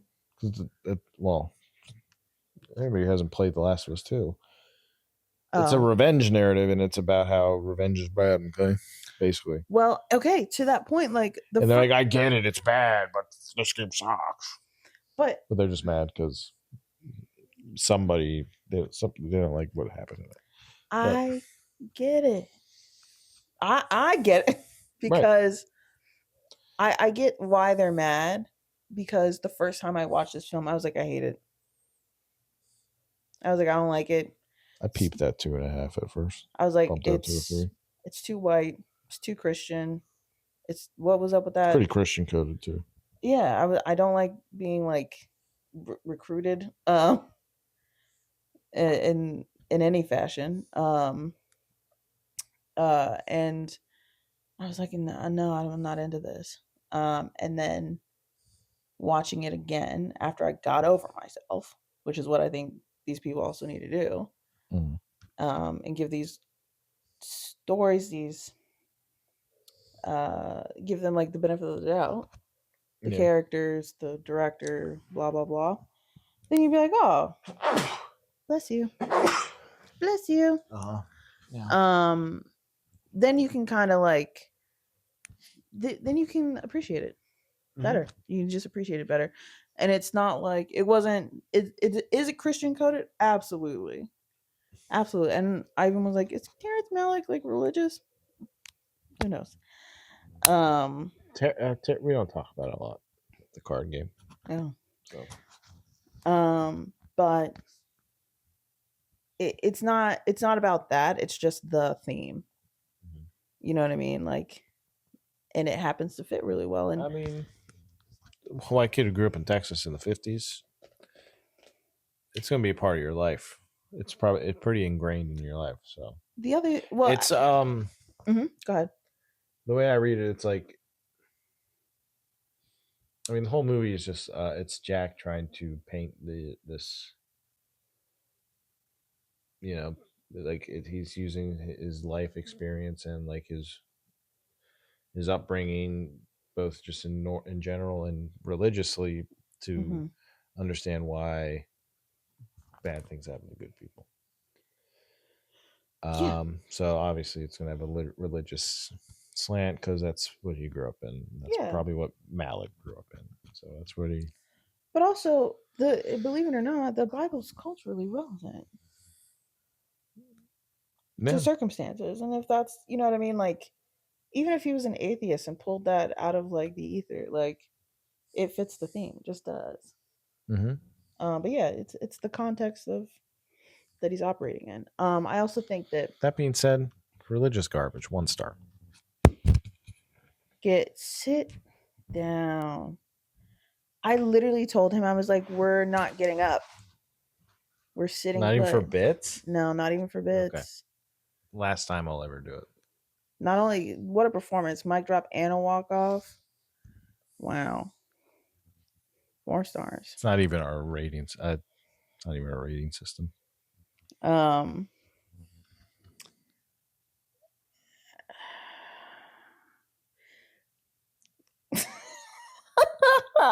Gather your thoughts. I wish I could. Take your time. Thanks for breaking the momentum. No problem. What I was getting at was something along the lines of, I think that if these other people. Like it's all style, no substance, or like I didn't like this, that, or the third. Like I think that there's something that they're clearly wrestling with that they're trying to avoid. Yeah, they're dodging something. Well, Yeah. it's usually they. So these people, I bring up The Last of Us because they just they grasp onto the obvious thing and they just like they refuse to look at it any further. They see the obvious thing like, well, of course, or like they're like, oh, it's religious, whatever it is, and they just refuse to, just acknowledge any other part of it. Like they don't, or move past it, or through it. God forbid. I did find that Sean Penn quote, which was a clearer and more conventional narrative would have helped the film without, in my opinion, lessening its beauty and impact. Frankly, I'm still trying to figure out what I'm doing there and what I'm supposed to add to the context. What's more, Terry himself never managed to explain it to me directly. Clearly. I'm changing the quote. Oh, I'm gonna call Penn. my god. I'm gonna call Penn and tell him. I'm sorry I'm not perfect. I'm sorry I'm not good enough for you. You're better than good enough. You're better enough. But yeah, but overall, like the reception seemed to be great. With there's just a few key players that were like, you want? So, do you want to? Are you going to rave reviews now? Because I got one. I guess it's more a middling thing. Go for it. Okay, this is from Shayla. This is if pulled. You're this is read pulled from your phone. Just bring this it. is pulled from Wikipedia. Can you bring it closer? No, I don't want anybody to see me. Oh my god. Thanks, dude. Pulled directly from Wikipedia, so I mean, I'm sure it's a real thing. Filmmaker David Lynch said that while he admired Malick's works, The Tree of Life, quote, was not his cup of tea. Wow. David Lynch. Well, it's funny because while watching this, was like, oh, like, I'm so glad and so thankful that I've watched David Lynch's movies, because I don't need anybody to explain this to me. In fact, I don't want anybody to explain this to me. It's not that I have it figured out; it's that I've just experienced it. So you heard it. Yeah. Lynch wasn't his. This wasn't his cup of tea. I wonder why. Other reviews. The Tree of Life was met with great acclaim, garnering Oscar nominations for Best Picture as well as its directing and cinematography, and did well in the box office, albeit better for internationally. Be it better for international better than domestic. You feel me? Ebert got a 4-star review from Robert Ebert. Do you want to try that again? Nope. Roger Ebert. Roger Ebert gave it a 4-star review. Yeah. Okay. 4 out of 4. This came from one of those negative reviews where it's like the the film earned a perfect 4-star review from Roger Ebert, topped over a dozen year-end lists, best lists, led Variety's best of the decade list, and ranked seventh in the New Century for the BBC. Was gilded as a Criterion inclusive and carries an 85% on Rotten Tomatoes to this day. And that was like, I don't know when this was written. So they were like listing off these accolades. They were like, but it's not that great. But it's actually poo poo caca. It's actually a bad film. I'm intellectually above Terrence Malick's Tree of Life, or at least I'm philosophically and religiously above it. There's references to like 2001: Space Odyssey, which I actually think we should watch. Oh yeah. Which is not exactly out of nowhere, since the filmmaker hired effects legend Douglas Trumbull. Yes. I should have brought that up earlier. Yeah. Yeah. He also worked on that, and it was just like, wow. A lot of the creation of the universe stuff. Obviously, is him. 2001 was long thought of as the most expensive experimental film ever made. I don't know how the budgets between that and this compare with inflation, but I'd rather call The Tree of Life the most expensive student film instead anyway. I was like, damn, y'all are dogging this film. I don't want to I didn't want to. I was looking for the negative reviews and I found them. Yeah. Yeah. Yeah, I mean, I was honestly surprised how low this was on Letterboxd. What is it on Letterboxd? It's got an average of 3.8. I was like, it's Malick. This is one of his more well-known ones. It's got to be in the 4s. At least a 4. Well, speaking of Letterboxd, let me read you some of my favorite reviews. Oh my god. Should we start at the bottom and work our way up? Like 1-star reviews and work our way up. If you got a pool of them, yeah, I would say go in order of bad to good. Okay. I respect it, but it ain't me. No stars. I don't know. Is that David Lynch? No. Oh. Muriel. Muriel Lynch. Let's see. That's not my cup of tea. This was a PowerPoint presentation of Windows screensavers. 1 star. Jesse. Let's see. Let's do it. 3 stars. 2001, A Space Oddity by Quentin. Cool. Very good, Quentin. Very good. Coming of age with a dash of daddy issues and a dollop of cosmic wallpapers. 3 stars. Very good. Very good. Let's see. I Believe in God Again. 5 stars. Kevin Porter. Let's see. It feels like my body is going to disintegrate into dust from all the beauty I just beheld. 1 star. 5 stars. Yep. Tony. I wouldn't want that to happen to me. I would probably give a movie 1 star if that made me do that. Not Enough Feet. 5 stars. Quentin Tarantino. Maria.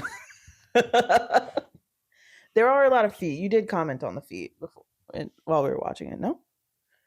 I swear to God, you did. Yeah, so they touched the baby's foot at the beginning. And there's a lot of that's the poster on Letterboxd is them holding the little baby foot. Mm-hmm. And then at the end, when they get to the beach, Sean Penn does kneel and touches a lady's feet. Oh yeah, I was kisses one though. Yeah, I was like, is that Jesus? But it was a woman, and it reminded me of footprints. Do you know? God is a woman. Do you know footprints? No. I feel like it's always on like a blanket or like a print that somebody gets from Nowheresville, and it's like I was walking in the sand and it's Jesus, and maybe it's a Bible verse. We were walking in the sand, and where there was only 1 set of footprints is when I carried you. You know footprints? You don't have I might have seen that somewhere, and I was like,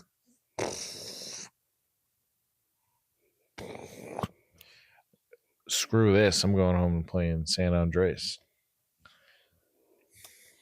Mom. But yeah, so that's footprints. But yeah, I was like, is that Jesus? But also there's a lot of footwork. There's a lot of footwork. Because do you remember Mom like washes her feet in the sprinkler, and there's a lot of feet. Right. The one lady washes her feet with the hose, and then Jack's like gets some of the water from the hose because he's a little freak. Oh, that was his mom. That's not his mom. That's like, are you that was sure? Another lady. Oh, because he says thank you. I might actually. Well, I was like, why is he thanking his mom? It's another lady. But there's another scene where somebody's washing their feet off in water, and I think it's with a sprinkler. Yeah, I think that might have been his mom. But that lady, I think the lady that cleans your feet off with the hose it's the lady she lives in the same house. He burglars. Burglared. He burglarizes. It's the house with with a thing. It's got that thing on it. I could be wrong. I don't know. I don't think we ever really see her other than when she's crapshoot. Who knows? Terry knows, but he won't tell me. He says, "Let me win at Old Maid," and I'll tell you, like, not gonna happen, Terry. I don't care that much. So, final thoughts, lasting impressions. unlike the other films for me, this one, like, the opening wasn't like a splash.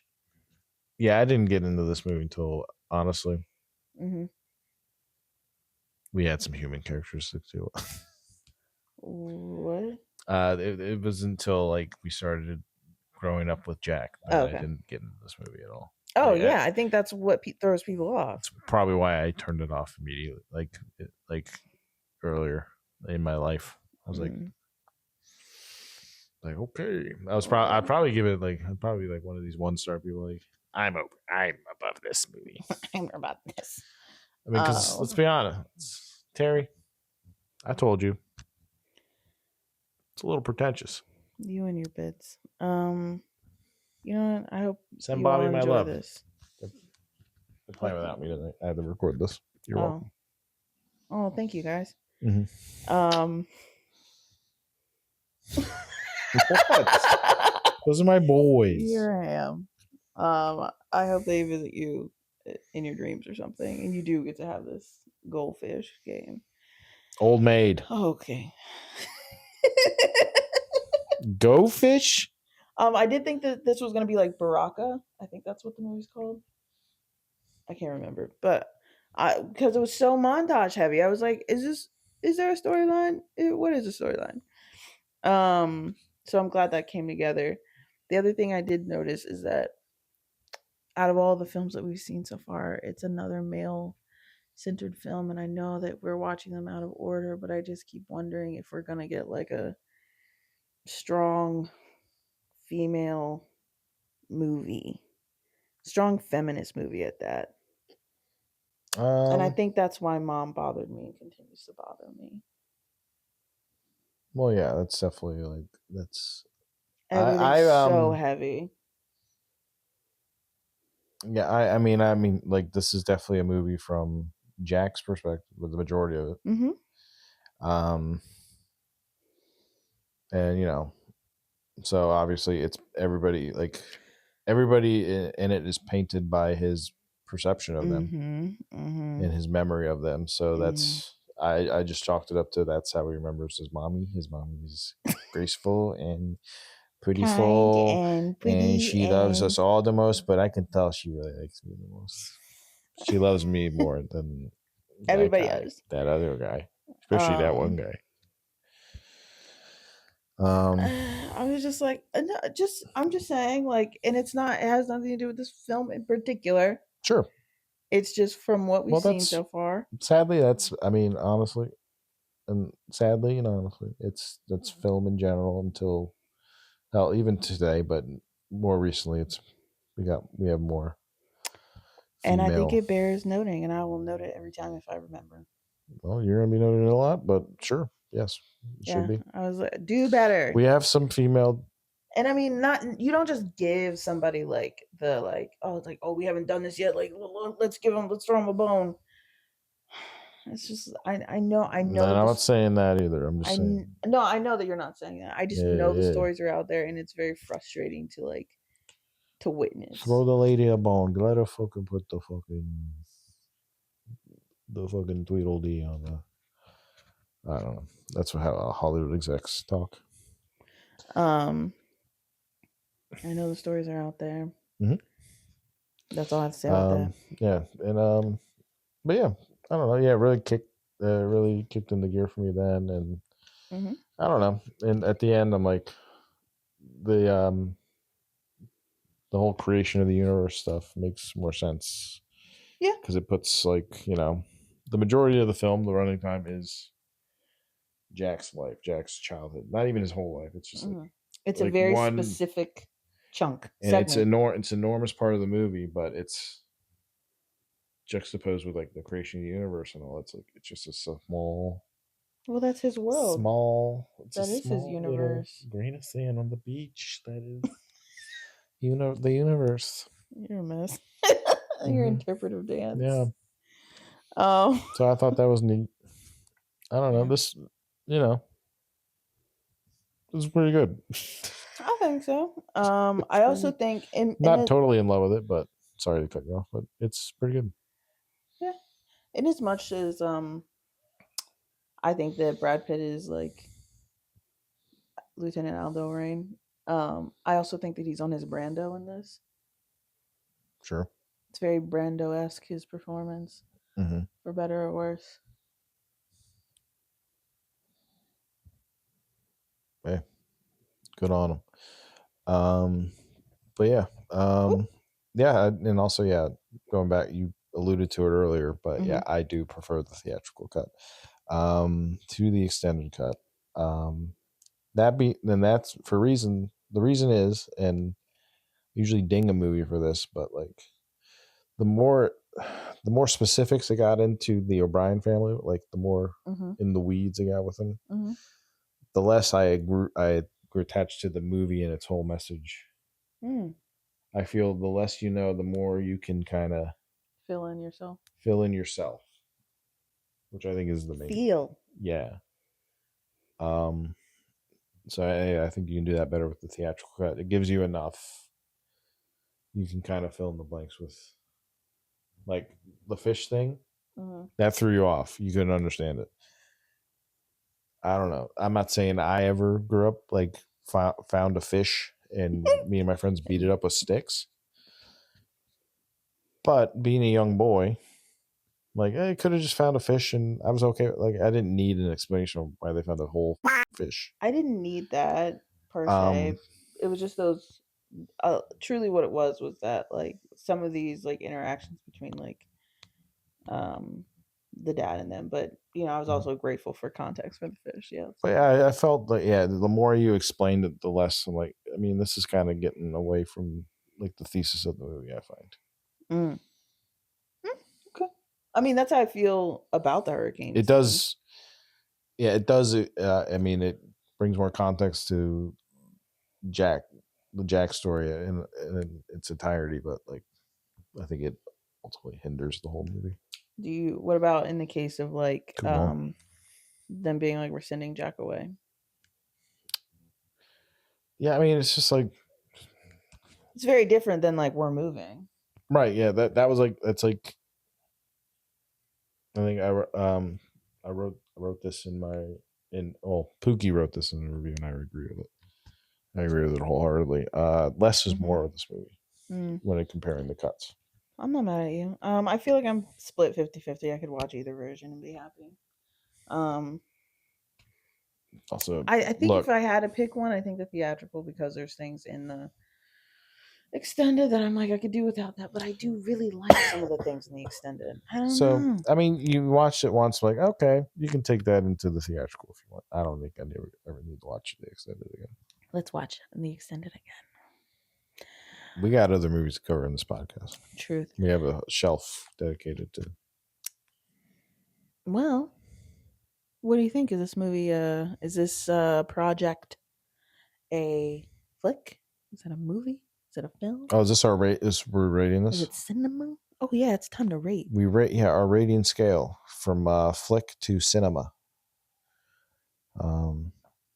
Flick being we didn't like it, and cinema being slaps, bro. Fucking holy shit. So it's flick, movie, film, cinema, right? I know our rating. I would. There is no middle ground, which I just noticed. I think I would put this. Man. I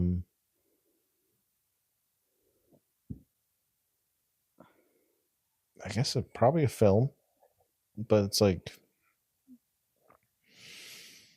lower film, lower echelon of film. I dug it. I'm glad I said I can say I've seen it twice. And I've seen it twice, and you've seen it extended. I've seen 50 extra minutes. Boy, oh, I've seen it, boy.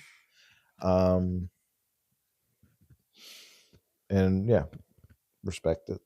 But yeah, light film. I would say this is a solid film. It could be cinema. There's just too many things that like. It's beautiful. I think that there are some things that I need to wrestle with personally, honestly, before I could dub this cinema. And also, I don't think it's ever gonna. I don't think it can beat the pretentious allegations. Oh no! So because that's it's impressionistic. Hella, but which is I think that's a struggle for some people. Like some people want that's like why. I mean, yeah, that's definitely it. So I'm not, Would I recommend this to the gang at my job? No. Well, it's funny you mentioned that because I was like, I think that what did I write it down? I don't know. Oh yeah, I was like, it feels personal, and I wouldn't shout it from the rooftops like you got to see this movie, but I would recommend it to the right people in the right situation. Like if someone were grieving or if someone was like feeling I would like jokingly existential. recommend it to some people I work with just to hear how much they didn't like it the next day. That's how much that's what I would do. I don't know. I feel like if someone had the depth of character to handle it, then stop it. Then an accident. Then I would recommend it. Mm-hmm. So what's next? What's the next movie? Oh yeah, I guess we rated it. That's all. I guess that's it. Oh yeah. Shit. Next on the podcast. Oh, I don't need to look at that. I know what it is. What is it? You're looking for strong female characters. Mm-hmm. I haven't seen it, but you're definitely getting 2 female characters next time in the lead. Mm-hmm. Next time on Split Focus Podcast. See this color? See this? Does it come up? It was blue on the. Sometimes, for some reason, I think it looks more like greenish in the camera. Oh, it's supposed to be blue. It's the warmest color. Oh my god. That's right. Next time. Oh my god. Blue is the warmest color. On Split Focus Podcast. I'm Craig. This is Briana. You can follow Briana on Letterboxd as Chunk Mangione. That's CHUNK. However the you spell Mangione. MAN Gioni. You can't follow me on Letterboxd. I don't have it, but I do edit reviews on Letterboxd for one Pookie Booty. We agree 100% on all of our takes on film. So that's why I don't feel I need a Letterboxd. I have like a cipher. I live vicariously in Letterboxd through Pookie Booty. But anyway, you can follow us there. Well, you can get our thoughts there ahead of time if you like. Or, our thoughts on other films too. We watch other movies. Yeah. Except we watched Holy Grail yesterday. I don't know if you logged it. I fell asleep. Pookie did. I didn't know he watched it too. It's crazy. We also watch the same movies. What else can people do? They can like and subscribe. And what else? Whatever the hell they want.